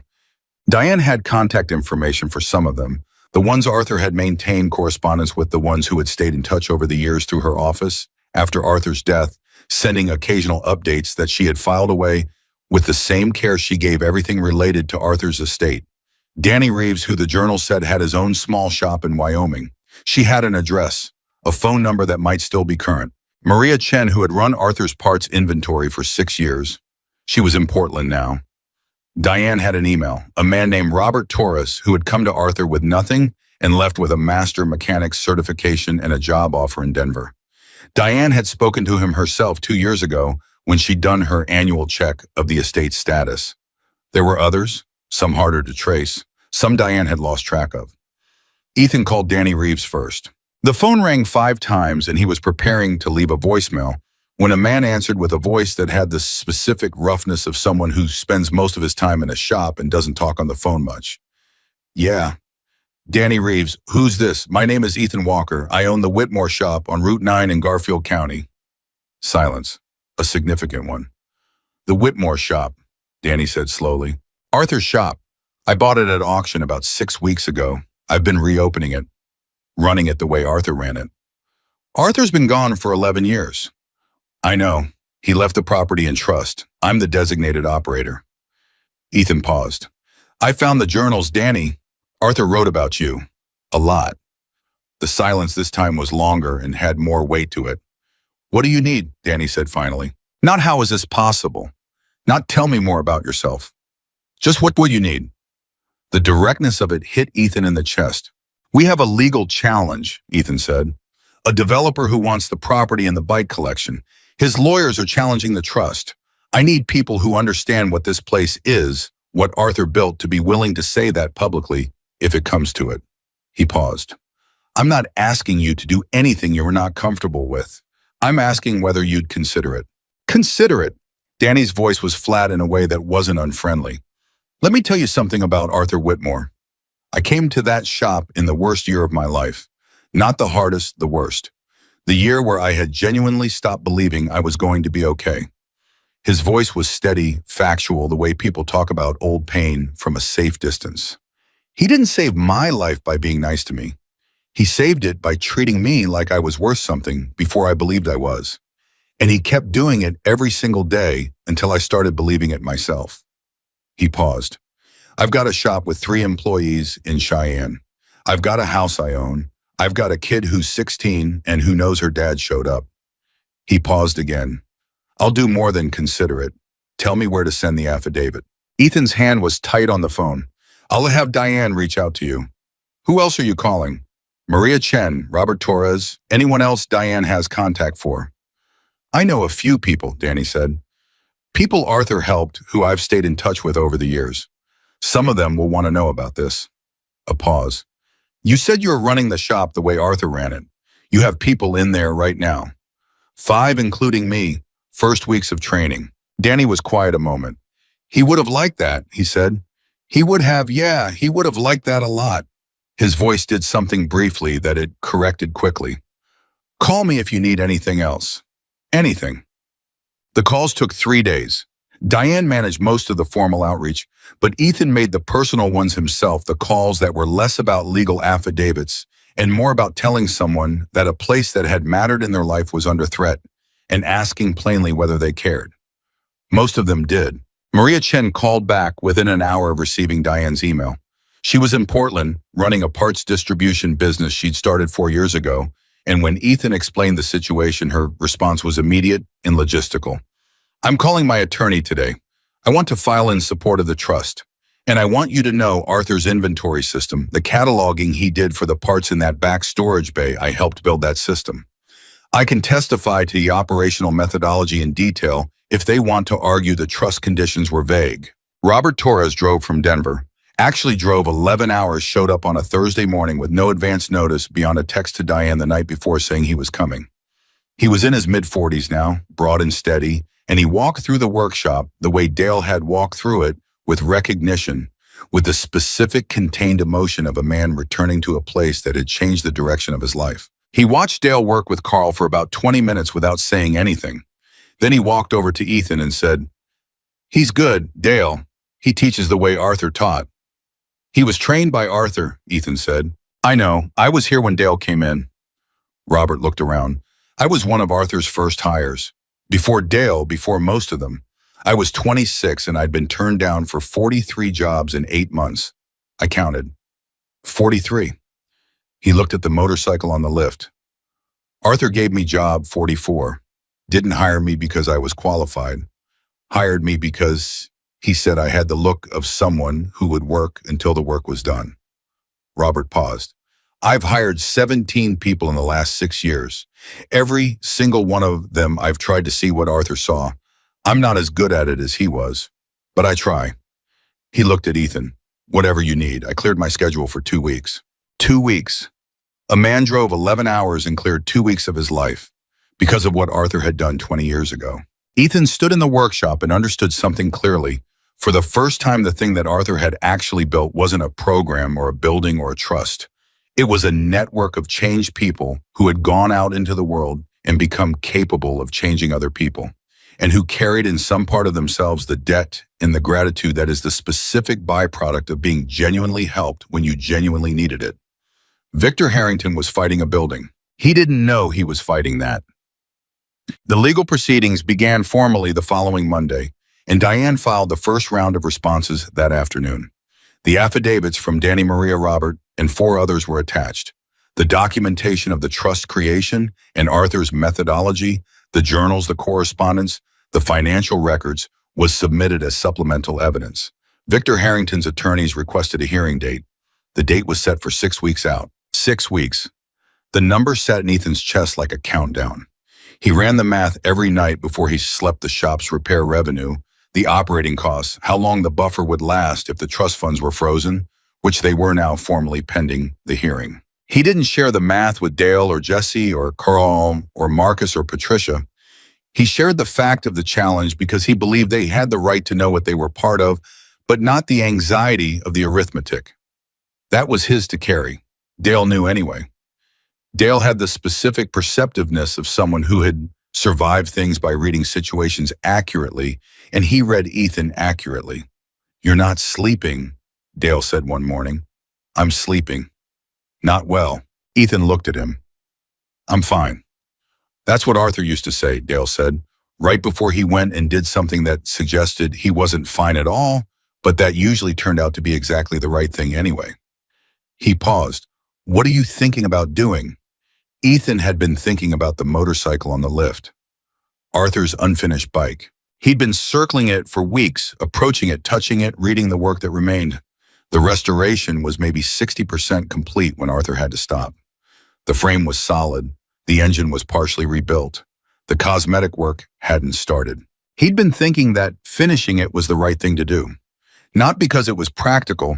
The bike was probably the most valuable single piece in the collection, and finishing it would significantly increase that value, but because it felt like the completion of something that Arthur had started and that Ethan had an obligation to finish, like closing a sentence that had been open for 11 years.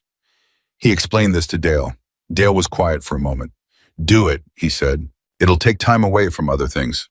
Do it anyway. Some things you do because they're right, not because they're efficient."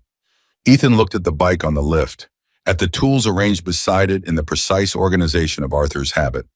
"I'll need help," he said. "I know," Dale said. "That's why you have Marcus." Marcus had been in the shop every day for 3 weeks. He was the fastest learner Ethan had encountered in 20 years of working with people, not the most naturally skilled, but the most committed to the gap between what he knew and what he wanted to know. He asked questions constantly, the right questions, the kind that told you a person was actually tracking the underlying logic rather than just memorizing procedure. He was also the youngest person in the room, which created a specific dynamic that Ethan watched carefully, the way certain people with decades of hard experience can either dismiss youth or resent it, and the way Carl initially did both before Dale had a quiet conversation with him that Ethan wasn't party to and didn't ask about, after which Carl started treating Marcus the way you treat someone who's going to be better than you someday, and you've made peace with that. When Ethan told Marcus he wanted help finishing Arthur's bike, Marcus went quiet in the way he went quiet when something landed with real weight. "That bike," Marcus said, "that bike. You said it was started by the man who built this place." "Arthur Whitmore." "Yes." Marcus looked at it for a moment. "Why me?" "Because you're ready," Ethan said, "and because I think you need to understand why this place exists by doing the thing that represents it most completely." He paused. "Arthur built things. He built motorcycles and he built people. Finishing this bike is both of those things at the same time. Marcus nodded slowly. When do we start? Tomorrow morning, early. How early? Wow. 6. Marcus showed up at 5:45. They worked on the bike in the mornings before the rest of the shop came alive. Ethan and Marcus and the work had a quality to it that was different from the other work in the shop, quieter. More deliberate, the specific attention you bring to something that carries more weight than the technical. Ethan explained every step. Not just the mechanical reason, the why of each decision, the way one choice in a restoration constrains the next, the way the whole machine is a system where every part is in conversation with every other part.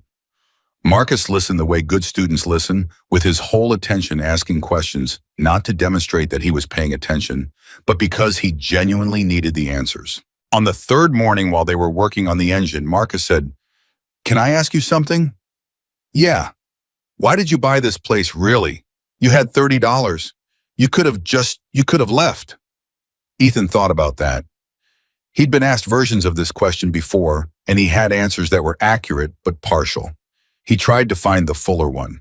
"I spent 8 years being invisible," he said finally, "after I lost my shop. 8 years where I went through the motions and helped people when I could and tried not to want more than I was getting because wanting more felt like setting myself up for another hit." He kept working while he talked. "I walked into that auction room and I heard them announce this building and I felt something. I don't have a clean word for it. It was like," he paused.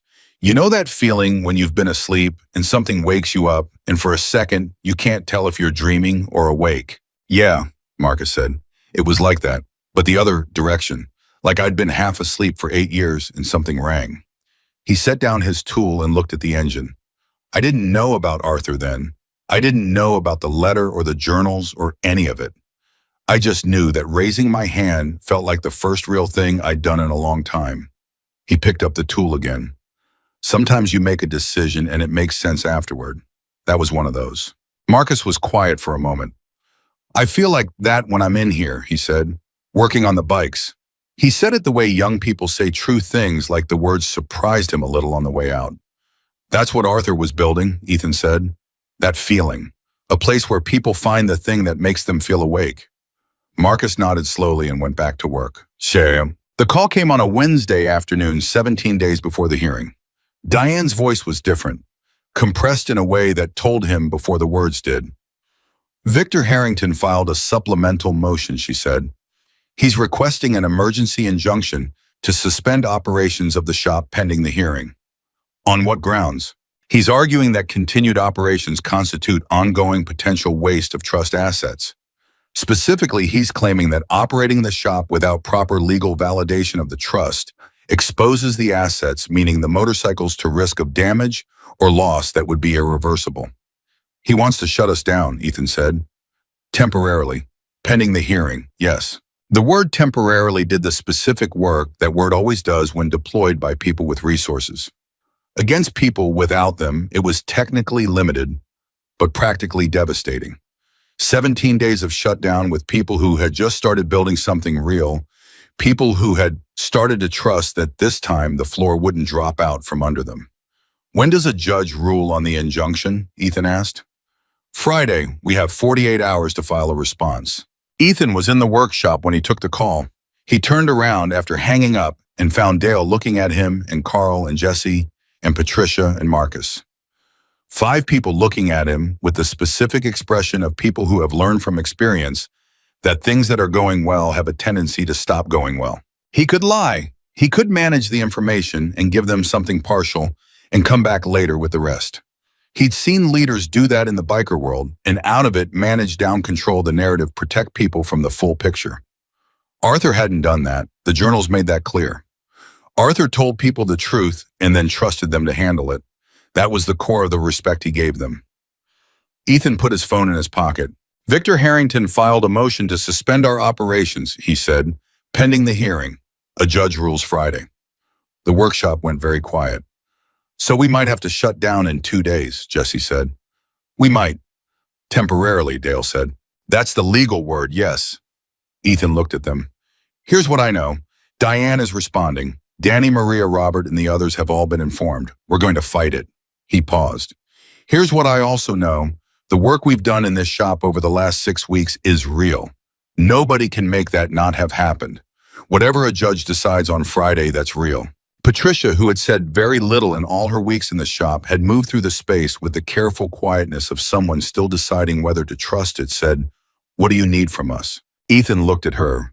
Diane says the more the shop looks like exactly what Arthur said, it would be the stronger our position. She needs documentation, testimonials, anything that establishes what this place is and what it's doing. He paused. Nobody is required to put themselves on record. I want to be clear about that. Everyone in here has their own history, their own reasons to stay private. I'm not asking you to give that up. I'm asking whether anyone is willing. The silence lasted about 4 seconds. "I'll do it," Carl said. He said it the way he'd said, "What do you need us to do on the first date?" Not with drama, just with the flat determination of a man who had decided something and was done deciding it. 22 years of machining, and I couldn't get hired for 14 months because the industry moved. I'll tell anyone who wants to hear it what this place gave me. "Me too," Marcus said.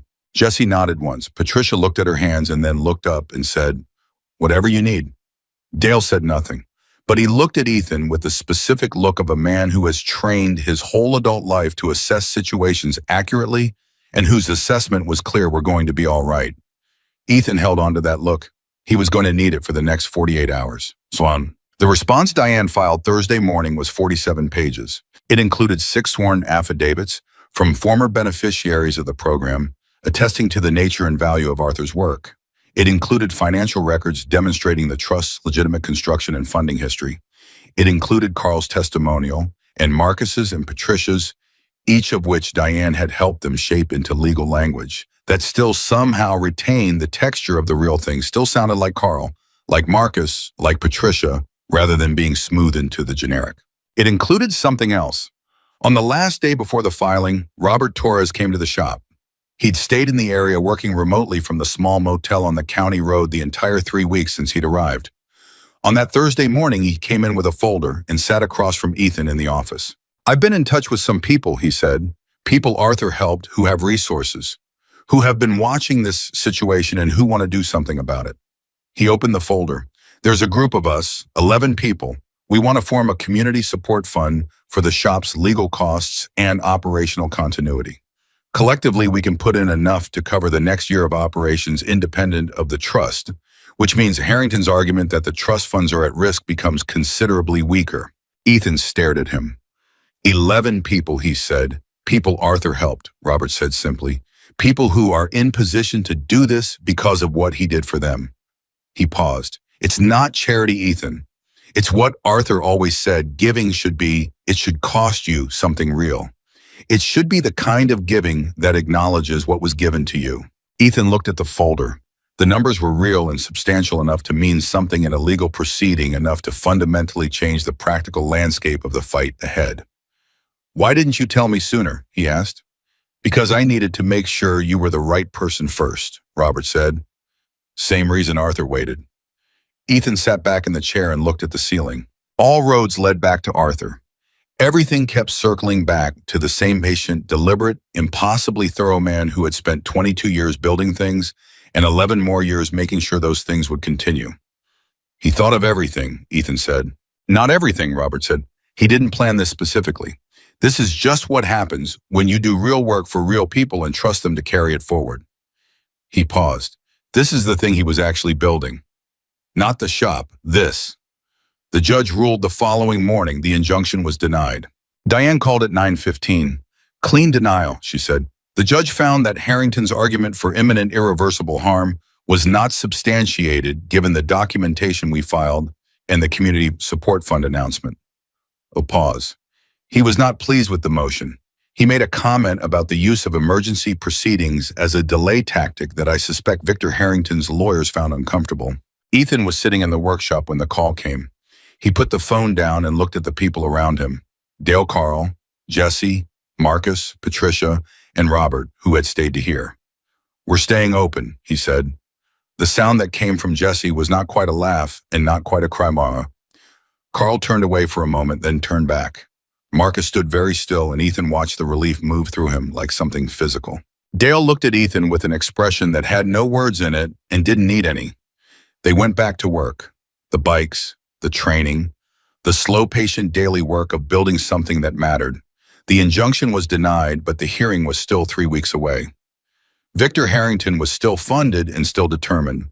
But in the workshop of the old Harley shop on Route 9, Arthur's unfinished motorcycle sat on the lift, and every morning Ethan and Marcus arrived early and worked on it together, and it was slowly becoming what it had always been meant to be. Some things Ethan was learning don't resolve neatly or quickly or easily. Some things just require you to keep showing up. The 3 weeks before the hearing moved differently than the weeks before it. Before, time had felt like pressure, the countdown quality of something bearing down. Now it felt more like weight, the kind that accumulates slowly and sits in your shoulders and in the space behind your eyes at 2 a.m. when you should be sleeping, but instead you're running numbers and contingencies and worst-case scenarios in a loop that doesn't have an off switch. Ethan had stopped by pretending to Dale that he was sleeping well. There didn't seem to be much point. Dale had the perceptiveness of a man who had spent decades reading rooms and people for survival, and pretending around him cost more energy than it saved. "You're spiraling," Dale said one morning.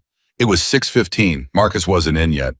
The two of them were standing in the workshop with coffee, the kind of early morning that belongs only to people who came early because they needed to, rather than because they planned to. "I'm thinking," Ethan said. "There's a difference. You stopped thinking 2 days ago. Now you're just turning the same things over." Ethan looked at him. "Harrington's lawyers filed 3 more supplemental documents this week. Diane says they're papering us, generating volume to increase our legal costs and our response time. Every document she has to read and counter costs money and hours we don't have to waste." "I know," Dale said. "What else?" "I'm worried about the board. The trust conditions required a 3-person community oversight board. Diane had identified 3 candidates, a retired school teacher named Helen Marsh, who had run a literacy program for 15 years, a local business owner named Tom Greer, who had hired 2 of Arthur's former trainees over the years without fully understanding where they'd come from, and a woman named Beverly Okafor, who ran a community food bank in the county and understood from direct experience what it meant to build something sustainable for people who had been told they weren't worth sustaining. All 3 had agreed in principle. None of them had signed formally yet because the trust's legal status was still pending. If the hearing went badly, they'd be joining something that didn't legally exist, and Ethan couldn't ask them to do that. "If we lose the hearing," Ethan said, "we lose them. They're good people in complicated positions, and they've been patient, but patience has a horizon." "You're not going to lose the hearing," Dale said. "You don't know that." "No," Dale said. "I don't. But I know that Diane Marsh has been holding Arthur's file for 11 years because she believed in what he built. I know that 11 people put real money into that support fund because what Arthur did for them was real enough to pay forward. I know that Danny Reeves drove from Cheyenne and Robert Torres drove from Denver and Maria Chen flew in from Portland." He paused. "What does Victor Harrington have? Money, resources, lawyers." He looked at Ethan steadily. "We have something he can't manufacture." "What's that?" "The truth," Dale said simply. "We have the actual truth of what this place is. You can fight truth with money, but you can't replace it." Ethan drank his coffee and tried to let that land the way it was meant to. "Arthur used to say something," Dale said. "He used to say that the outcome isn't the point. The work is the point. You do the work right, and the outcome takes care of itself." "That sounds like something a man says when things have mostly worked out for him," Ethan said. Dale smiled, the first real smile Ethan had seen from him all week. "Yeah, I told him that once. You know what he said?" "What?" "He said, 'You're right. Come back and tell me that in 20 years when you've done enough of the work to know if I was lying.'" Dale paused. That was 16 years ago. He wasn't lying. Marcus finished the primary engine work on Arthur's bike on a Thursday morning, and the moment it happened had a quality to it that neither of them had anticipated. They'd been working in their usual early morning rhythm. Quiet focus, the kind of work that doesn't require much conversation because the work itself is the conversation. And Marcus had been rebuilding the primary drive assembly, which was the last major mechanical component before the engine could be considered complete. It was precise work requiring patience and a quality of attention that Marcus had developed over the weeks in a way that continued to impress Ethan more than he always said. When the last fastener was torqued to spec, and Marcus leaned back and set down the wrench and looked at what he'd done, he didn't say anything. He just sat there for a moment with his hands in his lap, and his expression, the expression of someone who has just understood something that was previously abstract. Ethan waited. It works, Marcus said finally, not as an announcement, as something quieter than that. It does. I mean, Marcus paused, working toward what he actually meant. I mean, it works because every part does what it's supposed to do. Every decision we made, every choice about which spec to follow and which component to use, all of it adds up and the thing functions. And it didn't before. It was broken before and now it's not. That's what restoration is, Ethan said. No, I know that. I know that's what it is technically. Marcus looked at the engine. I mean, it's the same as what happens to people, isn't it? That's what Arthur was doing. That's what this place is. He looked up. He was restoring people the way we restore bikes, finding the right parts, doing the work in the right order, trusting that the thing was worth fixing. Ethan looked at him. At this 19-year-old who 6 weeks ago had been sitting in his aunt's basement with no direction and no momentum and the quiet devastation of a person who doesn't yet know what they're for. Yeah, Ethan said, that's exactly what it is. Marcus nodded slowly. Then I want to do this, he said, not just learn mechanics. I want to do what Arthur did, what Dale does. I want to be the person who, he stopped looking for the words. I want to be the person on the other side of the door when someone who needs this shows up. You're 19, Ethan said. I know. You've got a lot of learning between here and there. I know that too. Marcus looked at him with the directness of someone who has moved past the defensive and into the honest. But I know what I want now. I didn't know that 6 weeks ago. That's something, right? That's everything, Ethan said. The day before the hearing, Victor Harrington came back. Ethan was alone in the office. Dale had taken Carl, Jesse, and Patricia to a parts supplier in Billings for a practical exercise, real-world purchasing decisions, catalog navigation supplier, relationship management, the non-mechanical skills that Arthur's journals emphasized as equally important to the technical ones. Marcus was in the workshop working on the cosmetic phase of Arthur's bike, the bodywork, which required a different kind of patience than the mechanical, and which Marcus had taken to with the same completeness he took to everything. Victor came in without knocking, which told Ethan something. He'd lost some of the careful pleasantness of the first visit. The performance of casual confidence was still there, but it was working harder now, and working hard is how you can tell something's a performance. Mr. Walker, he said. Mr. Harrington. Ethan didn't stand. He was behind the desk, Arthur's desk, and he stayed there. Hearing's tomorrow. I know when the hearing is. Victor sat down in the chair across from the desk without being invited to. I want to talk to you before it happens. We're talking. I want to talk practically, off the record. He paused. You've done something here. I want you to know I recognize that. What you've built in a short time, the community response, the affidavits. It's more than I expected from you when I first came in. Thank you, Ethan said, and his tone was neutral because he understood this was the setup, not the offer.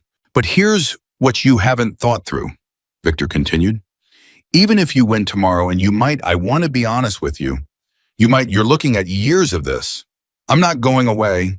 The trust conditions are complicated, and the legal landscape around legacy trusts is complicated, and I have the resources and the patience to stay in this fight for a very long time. He looked at Ethan with the expression of a man delivering facts, not threats. I'm not saying I'll win. I'm saying the fight will be long and expensive and will take energy away from what you're actually trying to build here. I appreciate the transparency, Ethan said. The offer I made when I first came in still stands. A fair payout for the property and the collection.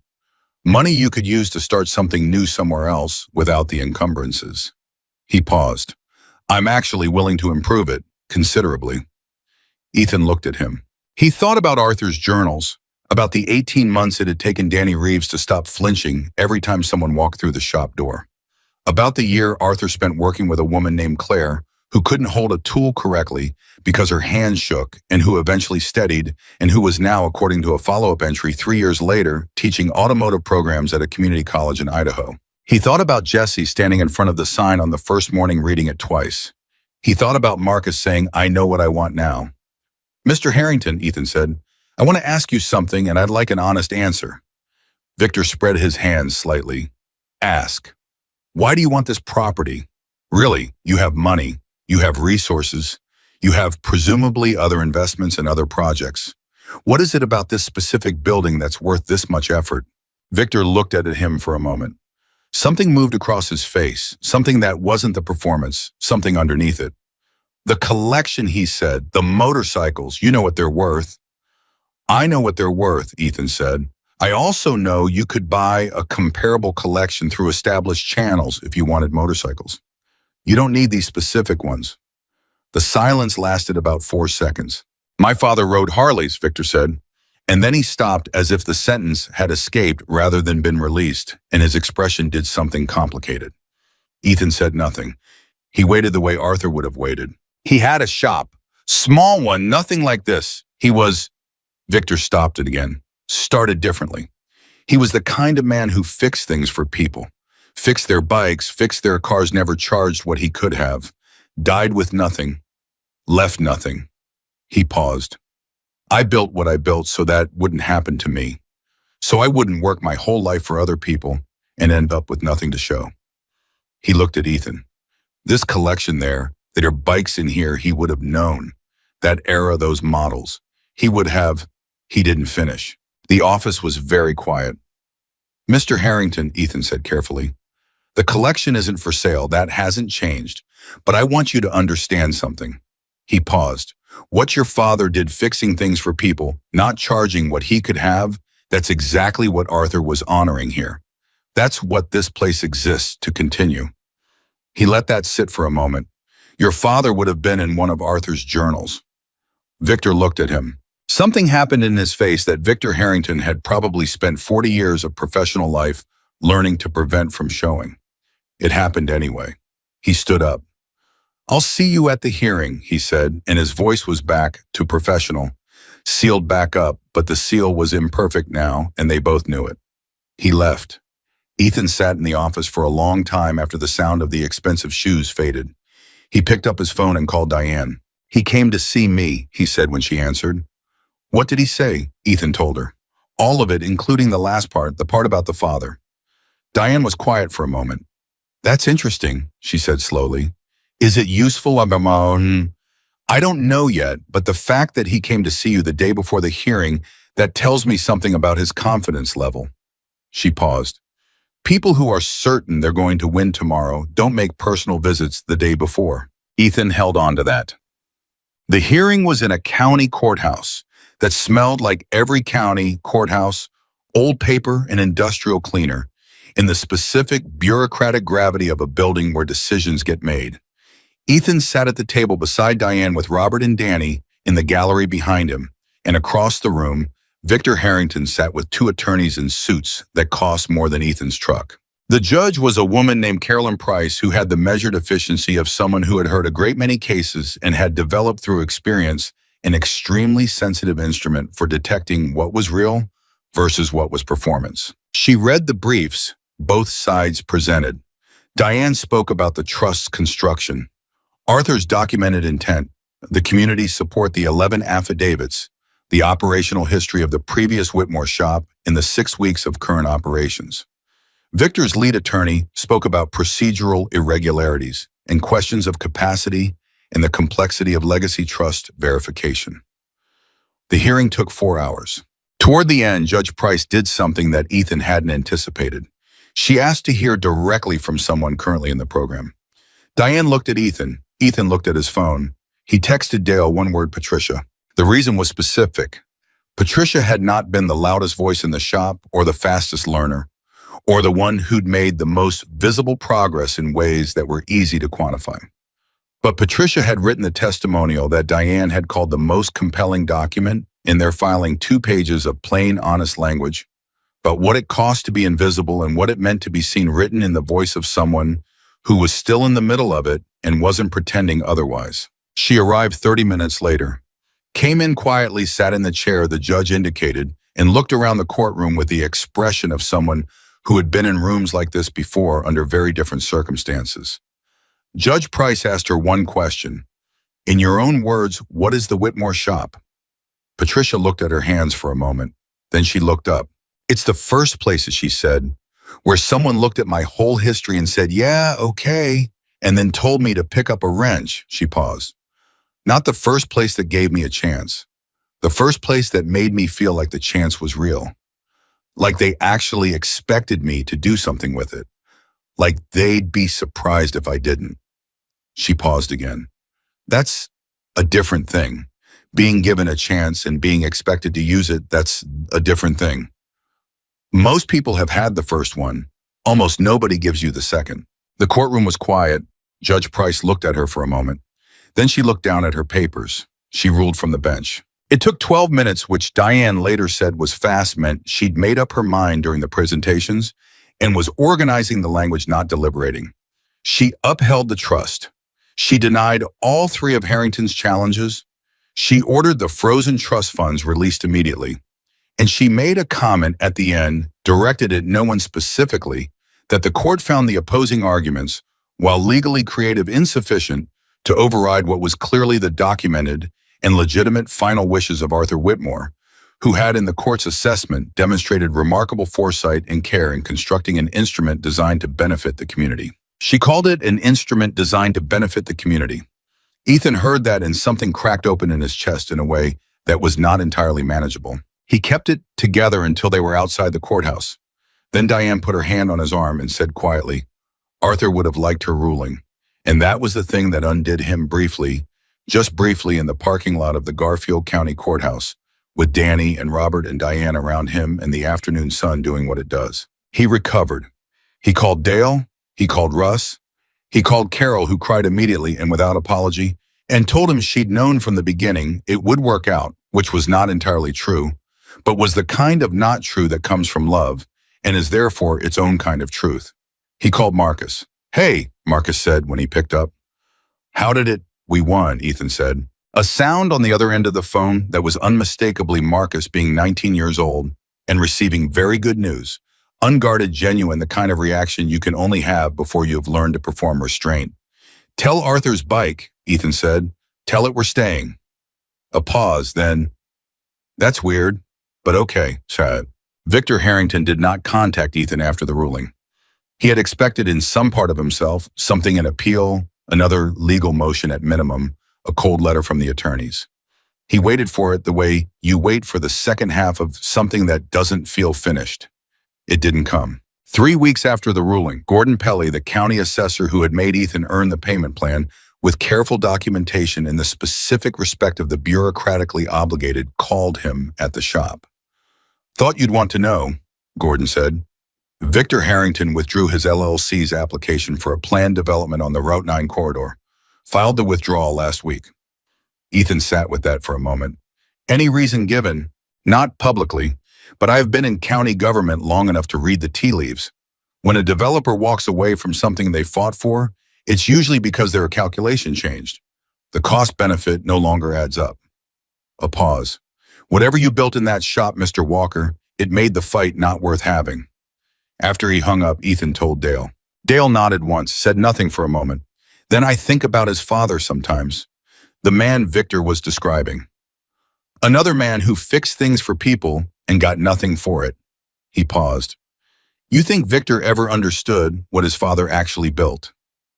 I think, Ethan said slowly, that maybe he's starting to. The day Helen Marsh, Tom Greer, and Beverly Okafor formally signed the board documentation was a Tuesday in November, and it happened in the office of the old Harley shop with Diane present and the 7 journals stacked on the corner of the desk where they'd been since Ethan first laid them out. Helen Marsh was 71 years old, retired, and had the specific quality of someone who has spent decades giving a great deal and has learned to do it without needing the giving acknowledged. She read the trust conditions, carefully asked Diane 2 precise questions about the board's oversight responsibilities, and signed in with a pen she took from her own purse. Tom Greer was 58, a third-generation hardware store owner who had the particular community rootedness of someone whose family had been part of a place long enough that the place was part of them. He'd been watching the Whitmore shop situation since the auction, he said, and had been waiting to see whether Ethan would actually do what he said he was going to do.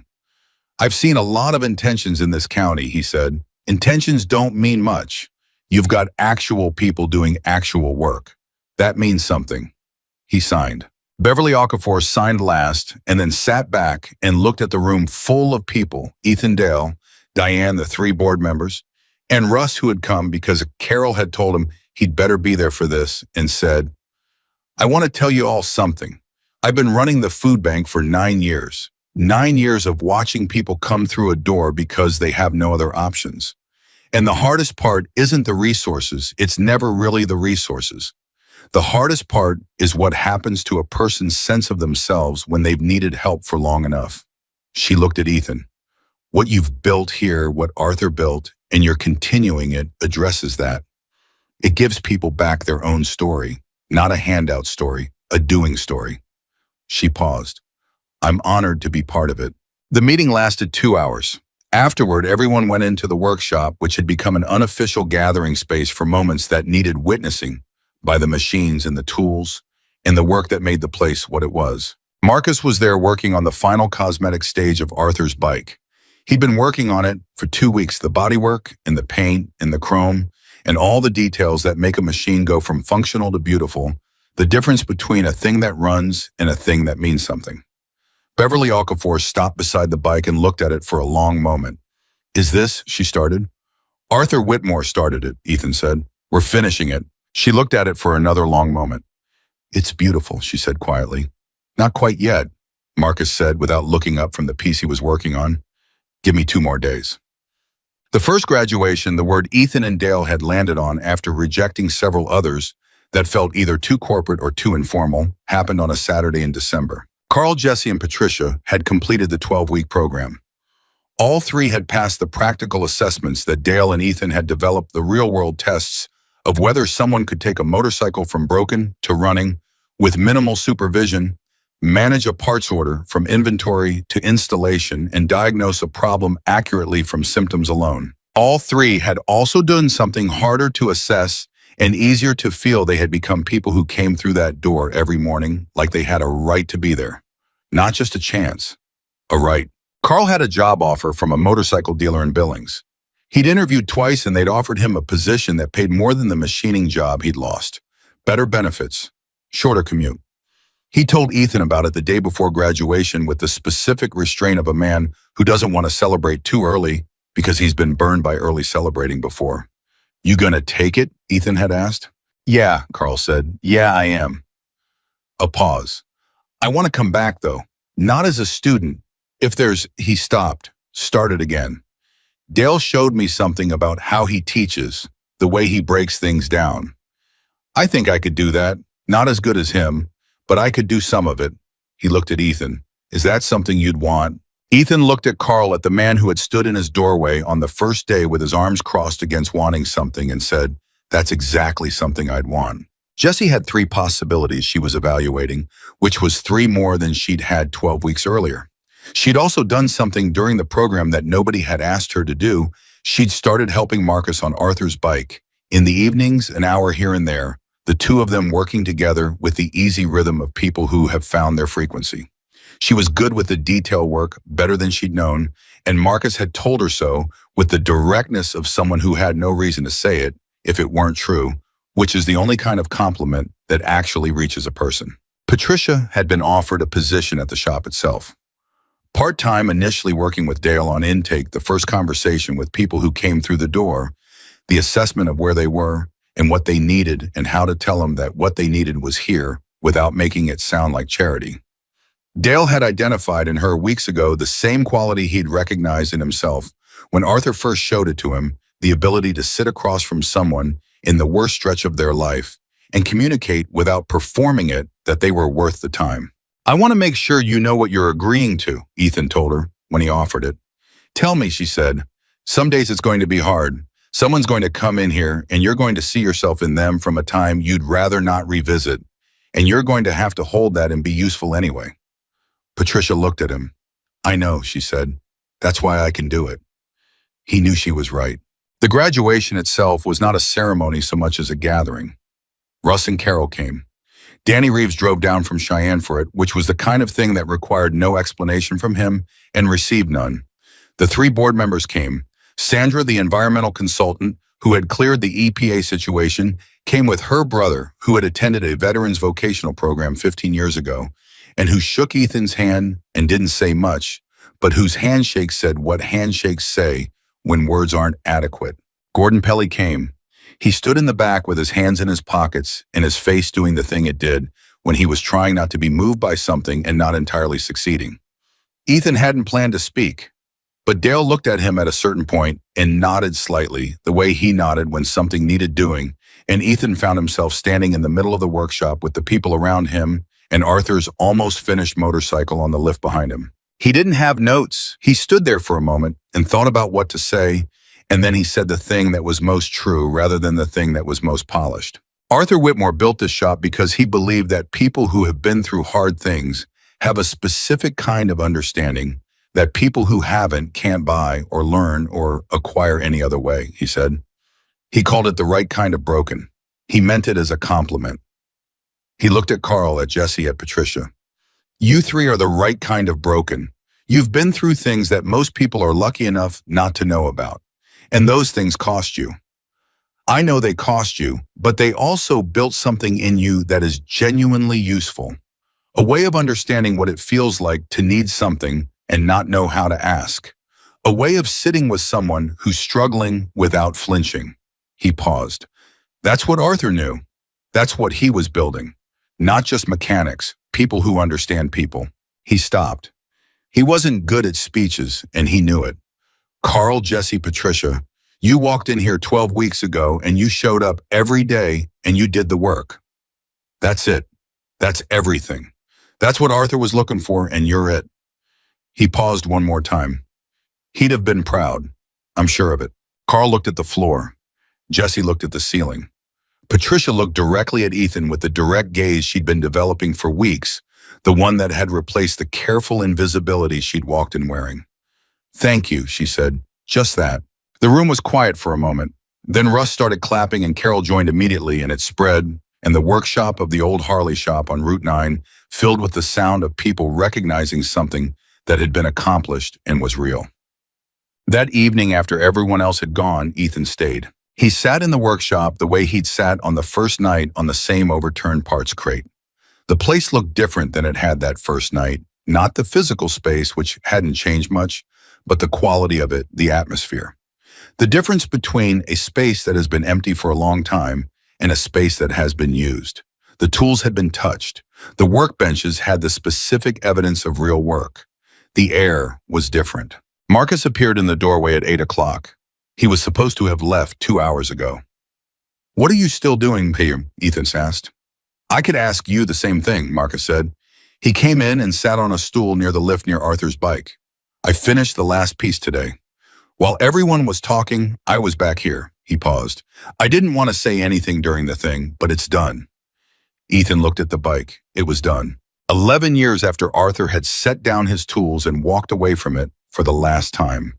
11 years of sitting on that lift in a locked building while seasons changed outside a window that nobody was cleaning. 11 years of waiting. Ethan stood up and walked to it. He put his hand on it, the way he'd put his hand on it that very first morning, resting it on the frame, feeling the metal, feeling what was in it. It was different now. The difference between a thing interrupted and a thing completed is a physical thing if you know how to feel it. This machine was whole. Everything that was supposed to be there was there. Everything that was supposed to work would work. Fire it up, Marcus asked quietly. Ethan looked at him.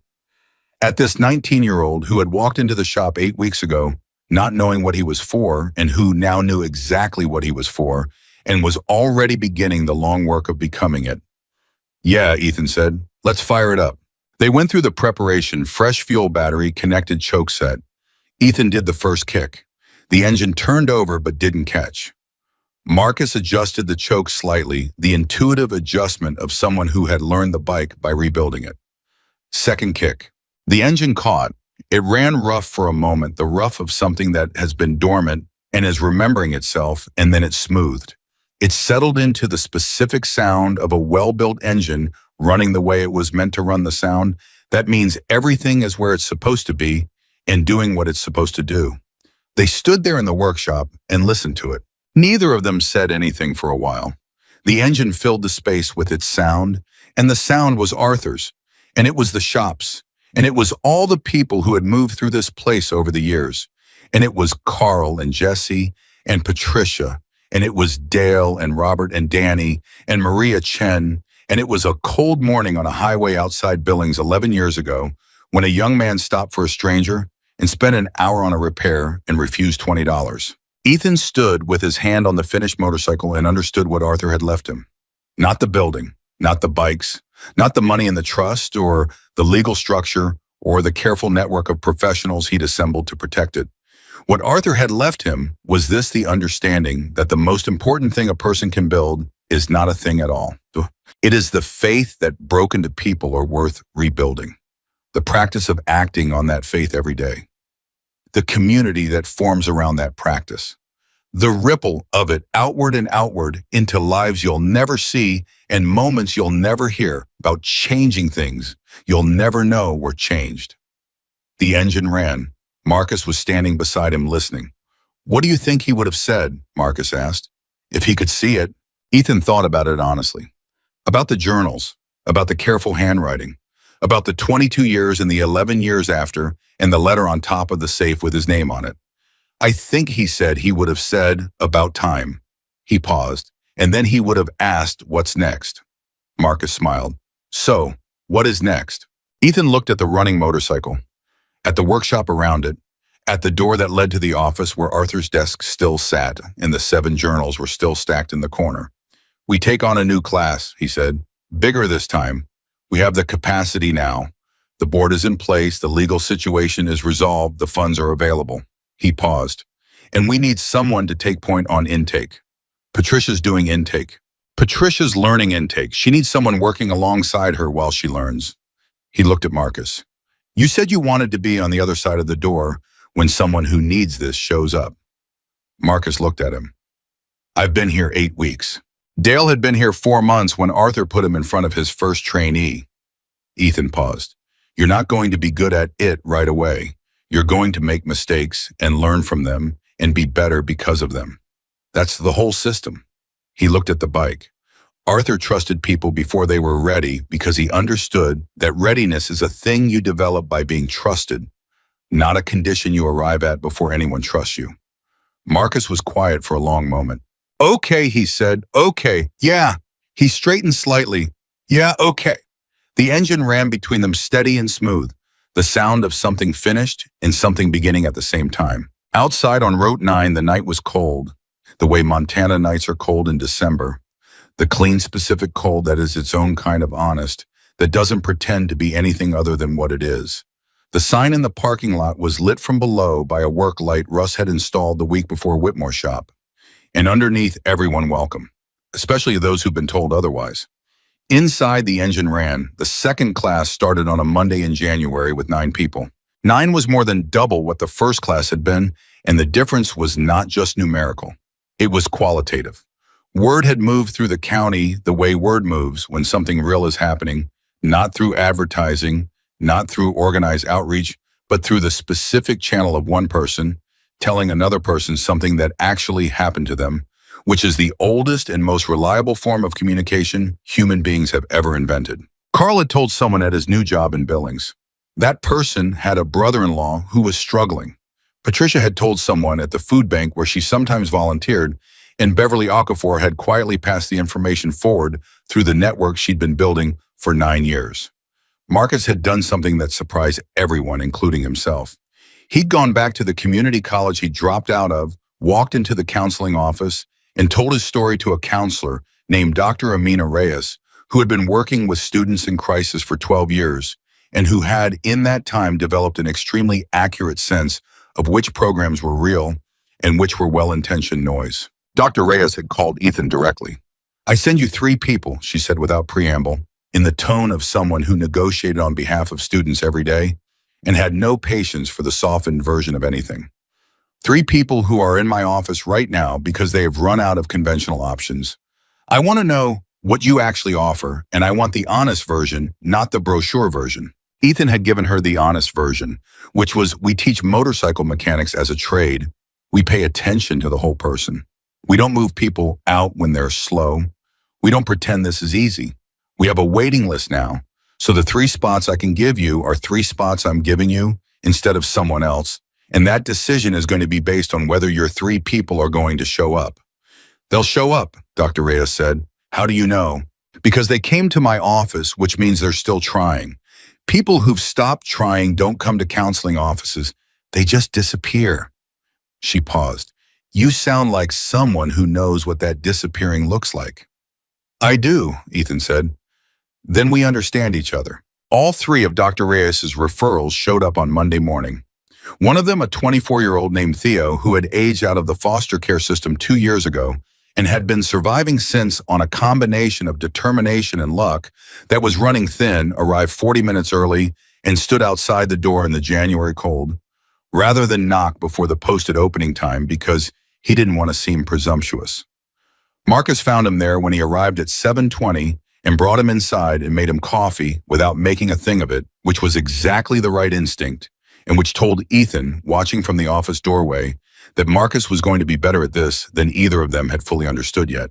The 9 people in that second class were different from each other in almost every way, ages, backgrounds.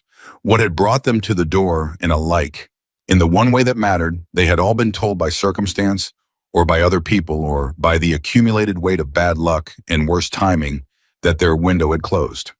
That whatever was coming for them next was going to be smaller than what they'd hoped for when they were young enough to hope without self-editing.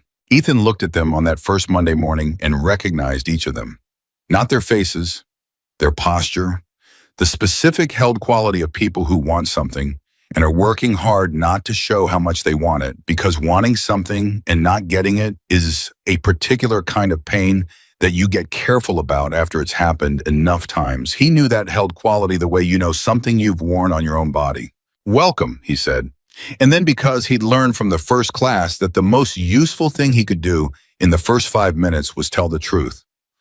Some of you are waiting for the catch, for the thing that makes this less than it sounds. I'd rather tell you now that the catch is that this is hard, the work is hard, and showing up every day when it's hard is hard. And there are going to be moments where you wonder why you're here and whether it's working. He looked at them. The answer to that last question is always yes.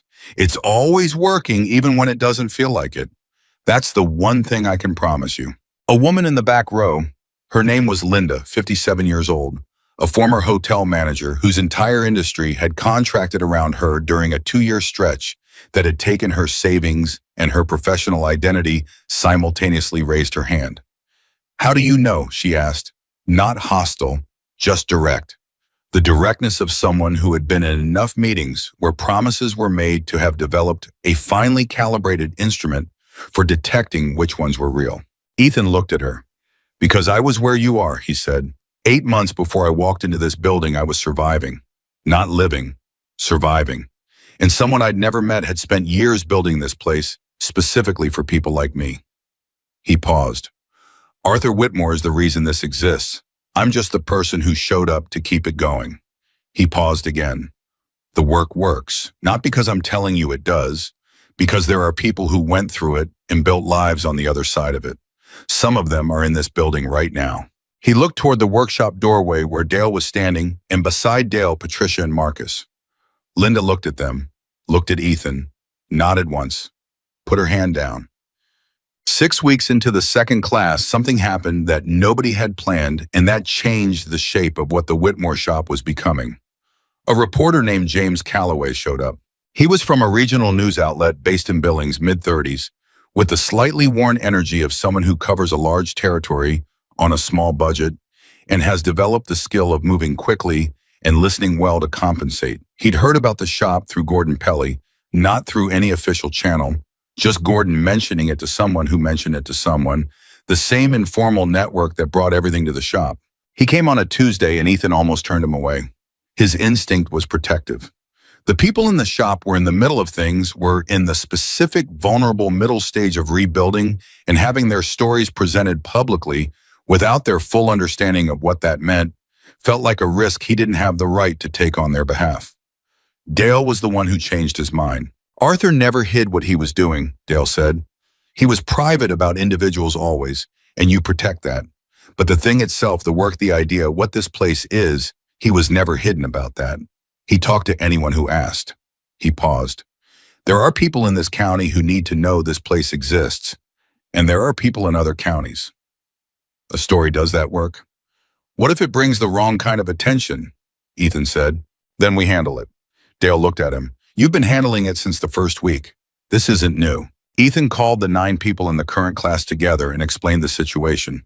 He made it plain the reporter could talk about the program and the shop and its history without using anyone's name or identifying information unless they explicitly chose to participate. Every person had the choice to be entirely anonymous, to be partially identified, or to participate fully. No pressure in any direction. Theo, the 24-year-old, who had stood in the January cold rather than knock early, said, "I'll talk to him." He said it with the specific decisiveness of someone who has thought about something quickly and completely. Not for me, for the person who comes after me, so they know this is here. Linda said, "I'll talk, use my name. I spent 30 years being professional and careful about my public image, and I ended up with nothing anyway. Being careful didn't protect me. Maybe being honest will do something more useful." 3 others agreed to participate. 4 chose anonymity. Ethan respected all of it equally and told James Calloway the terms before he'd written a single word. Calloway listened. "That's fair," he said. "More than fair." He paused. "I want you to understand why I'm here. I cover a lot of ground, a lot of programs and initiatives and community efforts that are going to change everything and then don't, or do for a while and then fold. I'm not cynical about it. I've seen real things too, but I've learned to look at what's actually there rather than what the story sounds like." He looked at Ethan. "What's actually there here is interesting to me. Not the $13 angle, though I know that's the hook. What's interesting is that this is operating the way the man who designed it said it would. That's rarer than it should be." "Arthur was thorough," Ethan said. "Can I see the journals?" Ethan thought about it. "You can read them. You can take notes about what's in them. You can describe the existence and content of them in general terms, but you don't quote from them directly, and you don't name people in them without separate consent." He paused. "Those are real people's stories. Arthur kept them in trust. I'm keeping them in trust." Calloway nodded. "Understood. Do I earn them?" He paused. "One more question. Victor Harrington, you willing to discuss the legal situation?" "In accurate terms, yes." "He withdrew his challenge. He walked away. That's unusual for someone like him." Calloway looked at him steadily. "Any idea why—" Ethan was quiet for a moment. He thought about the office the day before the hearing, Victor's face doing something it had spent 40 years learning not to do. "My father rode Harleys." "I think," Ethan said carefully, "that there are some things money can try to acquire that aren't actually for sale, and sometimes people figure that out." He paused. "That's all I'm going to say about Victor Harrington." Calloway wrote something in his notebook. "Okay," he said. The story ran on a Thursday morning, and the phone started ringing before noon. The first calls were local people in Garfield County who had seen the piece online. Some of them curious, some of them with someone in mind, a son or a daughter or a neighbor or a friend who needed something they couldn't quite articulate, and who the reader had suddenly realized this shop might be the articulation of. Then the calls started coming from further out. A woman in Great Falls whose husband had come back from his 3rd deployment and couldn't hold a job because of what the deployments had done to the parts of him that weren't visible. A man in Missoula who had been clean for 3 years and whose counselor had forwarded the article. A teenager in a small town whose high school counselor had read it and thought of him a kid with mechanical aptitude and no path for it, and parents who were doing their best with insufficient resources. By the end of the first week after the article ran, Ethan had a waiting list of 47 people who needed the thing this shop offered and who now knew it existed. He stared at that number for a long time. Then he called the board. Helen Marsh said, "I've been thinking about this moment since I signed the paperwork. What do you need?" "I need to expand," Ethan said. "The physical space first. The back storage bay, we haven't fully converted it yet. If we do, we can run 2 cohorts simultaneously. That's 18 to 20 people instead of 9. What does conversion cost?" Diane had run the numbers already because Diane ran numbers before they were asked for. She sent them while Ethan was on the phone with Helen. $40,000, Ethan said, to convert the space properly. New workbenches, equipment, electrical upgrades. "The trust can absorb that," Beverly Okafor said. She was on the call too. Helen had conferenced her in. "That's within the capital expenditure provisions. It's exactly what the money is for." Tom Greer said, I want to put in something personally, not through the trust, my own money. A pause. My grandfather worked with his hands his whole life, taught me to use mine. I've been meaning to do something that honors that and never found the right thing. Another pause. This is the right thing. Ethan sat at Arthur's desk and felt a specific sensation of something expanding, not just the building, but the thing itself, the idea itself opening outward, the way Arthur had always intended it to. There's something else, Ethan said. The waiting list has people from outside the county, outside the region. I've had 3 calls from out of state. He paused. I don't know what to do with that yet. We can't serve everyone. We can't even serve everyone in Montana, but the fact that people are finding us from that far out tells me something about the need. It tells you the need is larger than this building, Helen said. Yes. That's a longer conversation, Helen said, and a good one. But first convert the bay. Double the capacity, serve the 47 people on that list. Do the work in front of you. She paused. Arthur would say the same thing. Ethan smiled despite himself. He'd say it less diplomatically. I'm told I'm the diplomatic version of Arthur Whitmore, Helen said, and there was something warm in it that Ethan filed away. The conversion of the storage bay took 3 weeks. Russ managed the construction side because Russ had the specific gift of knowing people who knew people, who owed favors or were between jobs, or who read the article and called asking if they could help with something. The electrician who upgraded the panel did it for materials cost only, and when Ethan tried to address that, the man shook his head and said, My nephew's in your current class, don't. Ethan stopped arguing. Tom Greer's personal contribution came in the form of a check delivered in person, which Tom clearly felt was the right way to do it, and which Ethan accepted in the spirit in which it was given, not charity, but investment in something Tom had decided was worth investing in. During the 3 weeks of construction, something happened in the existing workshop that Ethan noticed slowly, and then all at once the people from the second class had started teaching each other. Not formally, not with any structure. But Theo, who had exceptional spatial reasoning and had taken to 3-dimensional mechanical problem solving with startling speed, had started sitting with Linda when she struggled with visualization tasks and their conversations.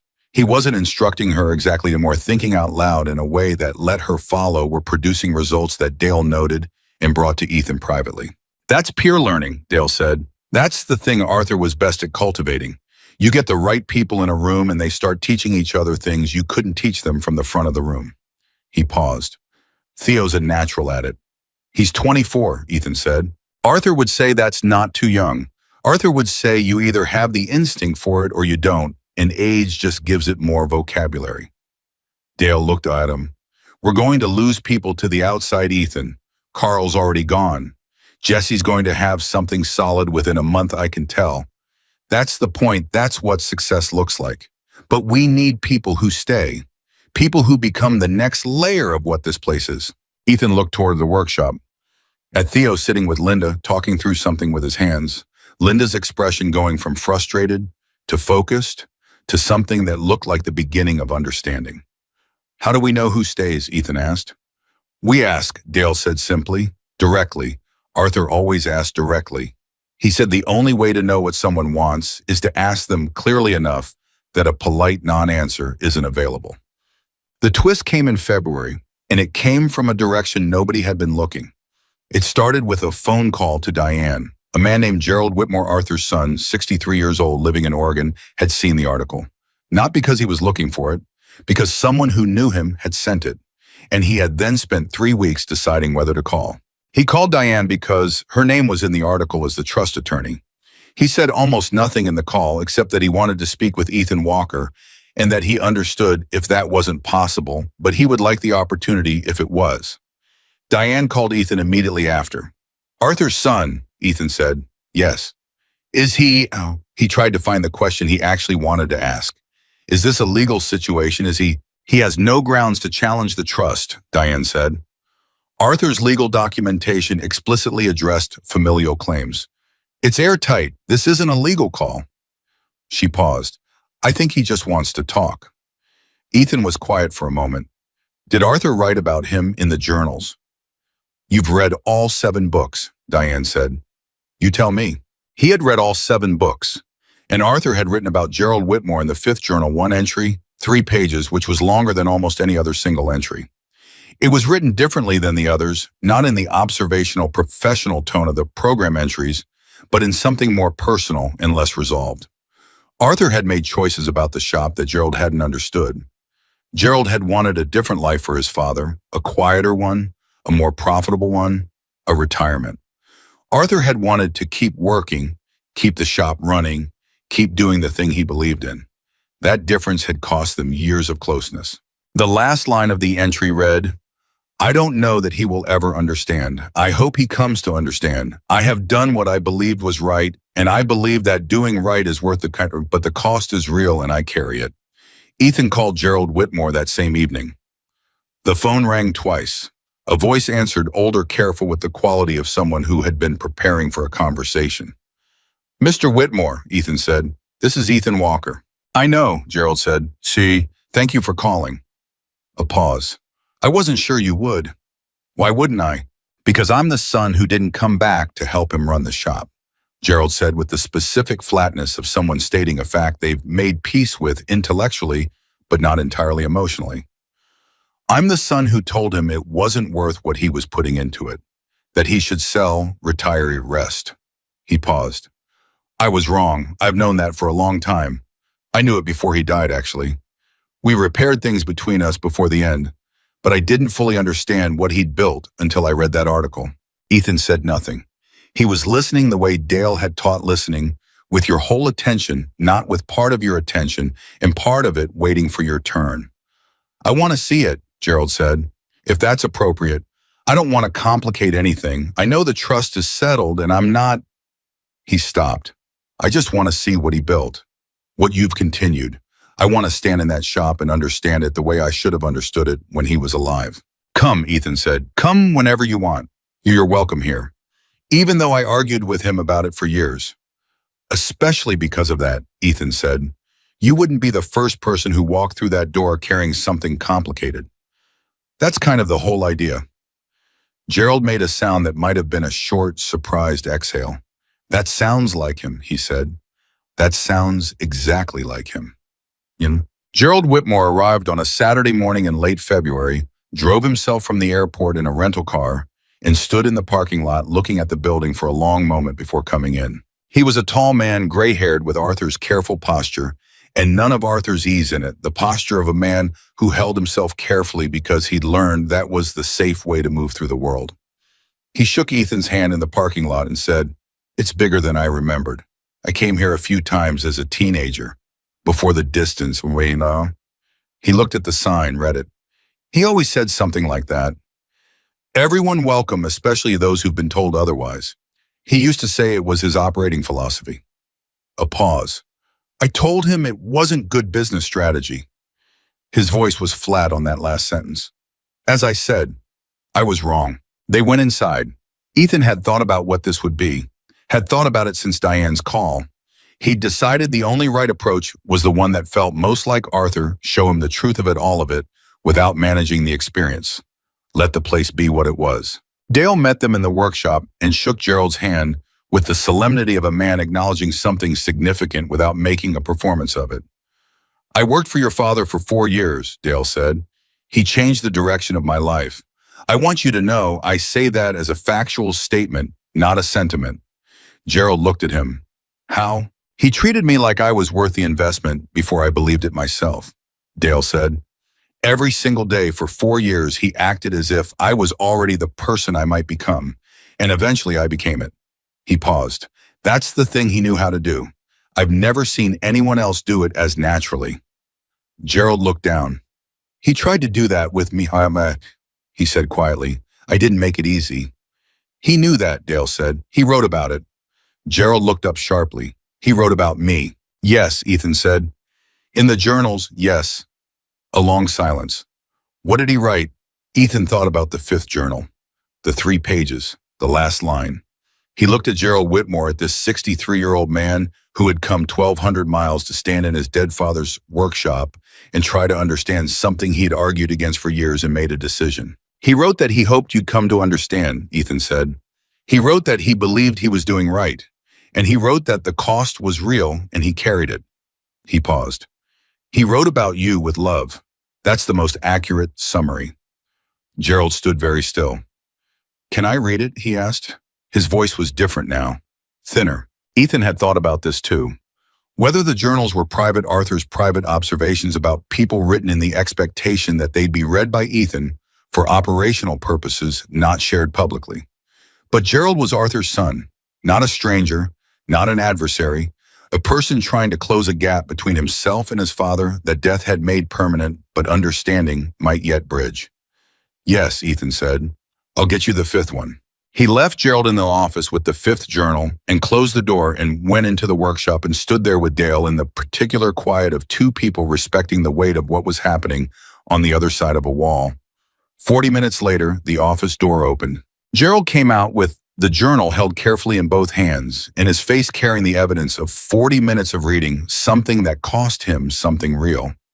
He handed the journal back to Ethan with the specific care of returning something that belongs to someone else and that you have been honored to hold. He wasn't angry with me, Gerald said. That's what I wasn't prepared for. I expected to read anger. I was prepared for it, but he wasn't angry. No, Ethan said. He wasn't. Gerald stopped. He was still trying to understand me. After everything, he was still trying to see it from my perspective, still giving me the benefit of the doubt. His voice did something complicated. I argued with him for 15 years about the shop. I called it a vanity project. I called it financially irresponsible. I said he was giving himself away to people who... He stopped, didn't finish the sentence, and he just kept trying to understand why I felt that way. That's who he was, Dale said quietly. I know. Gerald looked around the workshop. I know it now. I knew it then too honestly, but knowing something and accepting it are different. He looked at Ethan. What you're doing here, what he built. He paused. I want to be connected to it, not to complicate anything, not to have any authority over it. But is there a way, is there something I could do? Ethan looked at him. Can you ride? He asked. Gerald blinked. What? Motorcycles. Can you ride? Ah, yes. My father taught me. I haven't in years, but... Then come back in the spring, Ethan said. Come back when we do our first public event. Arthur's bike, the one he was building when he had to stop, it's finished. Marcus finished it. He paused. Someone should ride it on the first day it goes out. Someone who knew Arthur. He paused again. I think it should be you. Gerald looked at him for a long moment. He really picked the right person, he said finally. Not to Ethan specifically. To the room. To the journal stacked on the desk. To the tools on the pegboard that had been there since Arthur hung them, and that nobody had moved because they were already in the right place.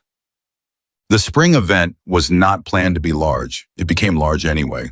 Diane called it a community showcase. Beverly Okafor called it a demonstration. Helen Marsh called it exactly what it was, a day when the Whitmore shop opened its doors to anyone who wanted to understand what it was and why it mattered. Word moved the way it had moved all along through the real network, the human one, the one built of actual relationship and genuine recommendation. Danny Reeves posted something on a biker forum he'd been part of for 20 years. 3 sentences, factual, no persuasion. Robert Torres told everyone at his company. Dr. Reyes put a flyer in the community college counseling office and sent an email to her professional network of counselors across the state. James Calloway wrote the follow-up piece. By the morning of the event, they expected 50 people. 231 showed up.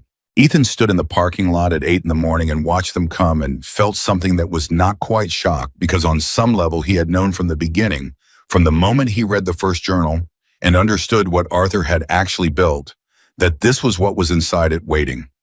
231 people coming to see a shop that existed because an old man had kept faith in human beings for 22 years, and then 11 more years, and then handed that faith to a broke mechanic who had nothing left to lose and everything to gain. They came inside in groups. Dale and Patricia managed the flow. Marcus stood with the second-class trainees in the workshop demonstrating answering questions with the patient clarity he'd been developing since January. Theo talked to a group of younger people near the back workbench with the ease of someone who has found his frequency and is broadcasting on it. Linda, 57 years old, former hotel manager, The woman who had raised her hand on the first morning and asked, "How do you know?" stood at the intake table beside Patricia, talking to people who came in with a specific expression of people who want something and aren't sure they're allowed to want it. She talked to them in the direct, no-performance way she talked to Ethan on that first morning, and Ethan watched and understood that this was also what Arthur had built the capacity to replicate itself, to produce from the people it helped the people who would help the next ones. Arthur's bike was in the center of the workshop. It sat where the lift had been. Russ and Marcus had moved the lift back and brought the bike out the night before, and it was in the morning light with 200 people moving around it, exactly what it had been slowly becoming since Marcus turned it over in December. A complete thing, a beautiful thing, a thing that meant more than it was. People stopped and looked at it the way people stop and look at something they recognize without knowing why. "What's the story on this one?" a man asked Ethan. He was maybe 60, heavy denim jacket, the specific look of a man who had ridden for decades. "Arthur Whitmore started it," Ethan said. "He was building it when he had to stop. We finished it." The man looked at it, walked around it slowly. "What is it, 66, 67? 66, Ethan said. FLH. He sourced the tank from a dealer in Arizona and machined the mount himself." The man nodded slowly. He knew what he was doing. He knew exactly what he was doing, Ethan said, in every possible sense. Gerald Whitmore arrived at 10 o'clock.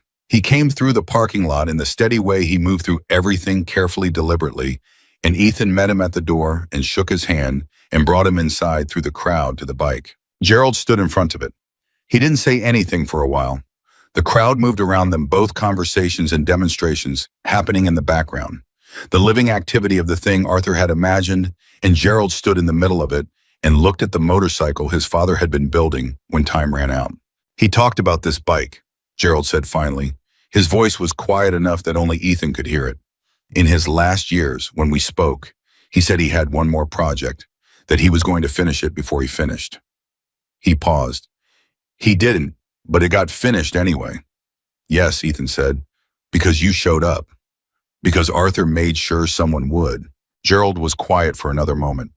"He never stopped believing that the right person would come," he said, "even at the end, even when I told him it was unrealistic to build something around the hope that a specific kind of person would appear and understand it." He looked at Ethan. "I told him that was naive, that the world didn't work that way." "What did he say?" Gerald almost smiled. "He said, 'Gerald, the world works exactly that way. You just have to be patient and do your part and trust people to do theirs.'" He looked back at the bike. He was right. He was right about that the way he was right about everything I argued with him about. He put his hand on the seat of the motorcycle gently, the way you touch something that belongs to someone who is gone. "Can I ride it today?" "That's why you're here," Ethan said. At noon, the crowd moved outside. Arthur's 66 FLH came out of the workshop in the hands of Ethan and Marcus together because it felt right that both of them should be holding it at this moment, the man who'd started all of this and the boy who'd finished the work on the machine that symbolized all of it. Gerald Whitmore sat on it in the parking lot and took a moment, just a moment, with his hands on the controls and his eyes closed, doing something private that nobody needed to see and everybody respected by looking away. Then he started it. The sound of it hit the crowd the way the sounds of real things hit people, not loudly exactly, but with a quality of realness that cuts through everything else. That was an engine that had been built correctly by hands, that understood what they were doing and cared about doing it right. And the sound of something like that is its own kind of communication. Gerald rode it out of the parking lot and down Route 9 and came back. When he parked and climbed off, he sat for a moment before standing, and when he stood, he looked at Ethan across the roof of the motorcycle with an expression that didn't need translating. The crowd was quiet for a moment. Then someone started clapping. Ethan never saw who started it, and it spread fast through 231 people in a parking lot on a spring morning in eastern Garfield County, Montana. And the sound of it was the sound of a community recognizing something that was real, and that mattered, and that they were glad existed. Ethan stood in the middle of it and felt it the way you feel things when you've stopped trying to manage your experience of them and just let it be what it is.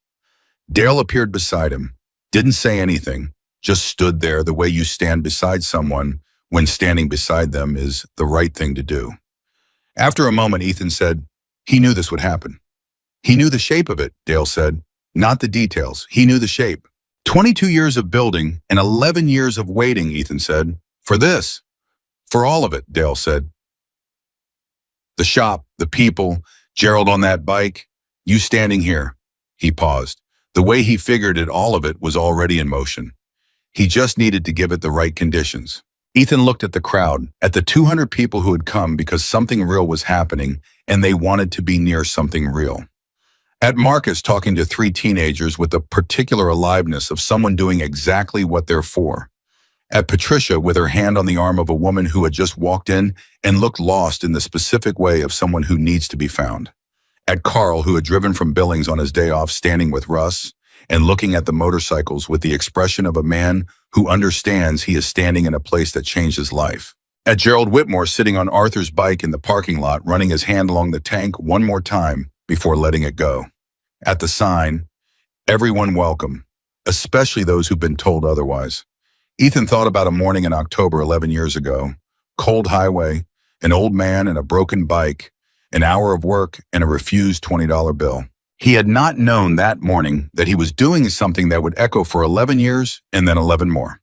He had not known he was being watched or evaluated or chosen. He had not known that the quiet decision to stop and help a stranger would set in motion everything that was happening in this parking lot on this spring morning. He had just done the right thing because it was the right thing. Arthur had understood that this was how the world actually worked, not through grand gestures or strategic planning, but through the accumulation of small right choices made by ordinary people who didn't know they were building anything, but who were building everything. That was the secret the building had been keeping. Not the motorcycles, not the trust, not the money, or the legal structure, or the network of changed people radiating outward from a Harley shop on Route 9. The secret was simpler than all of that. It was that the right thing done quietly, done without expectation, done not because you'll be rewarded, but because it's right never stops mattering. It ripples outward into places you'll never see changes. Things you'll never know were changed arrives back to you in forms you couldn't have predicted, carrying everything you put into it and more. A broke biker had bought a $13 abandoned shop. Inside it, he had found not a fortune, not a collection, not a real estate opportunity. He had found proof of something he had stopped believing in. That people are worth the investment. That broken things can be made whole. That the right choice made in the right moment, even a small one, even a forgotten one, even one you don't remember making last. Arthur Whitmore had known that his whole life and had spent his whole life proving it, and had arranged things carefully enough that the proof would outlast him. Standing in the parking lot of the Whitmore shop on Route 9 in eastern Garfield County, Montana, surrounded by 231 people, and the sound of a running engine and his friends and the people he had helped and the people they were becoming, Ethan Walker understood it now too. And understanding it, he knew exactly what came next. More work, more people through the door, more mornings arriving before anyone else, more coffee in the half-dark, more conversations that started with someone's arms crossed and ended with someone's hands on a wrench. More of the slow, patient, daily practice of treating people as if they were worth the time. Because they were, every single one of them. Arthur Whitmore had believed that for 22 years, and it had been true every single day of all of them. It was still true. It would always be true. And the Whitmore shop, built by a dead man's faith and a broke mechanic's $13, and the stubbornness of people who had been told their best was behind them and had decided not to believe it was the proof.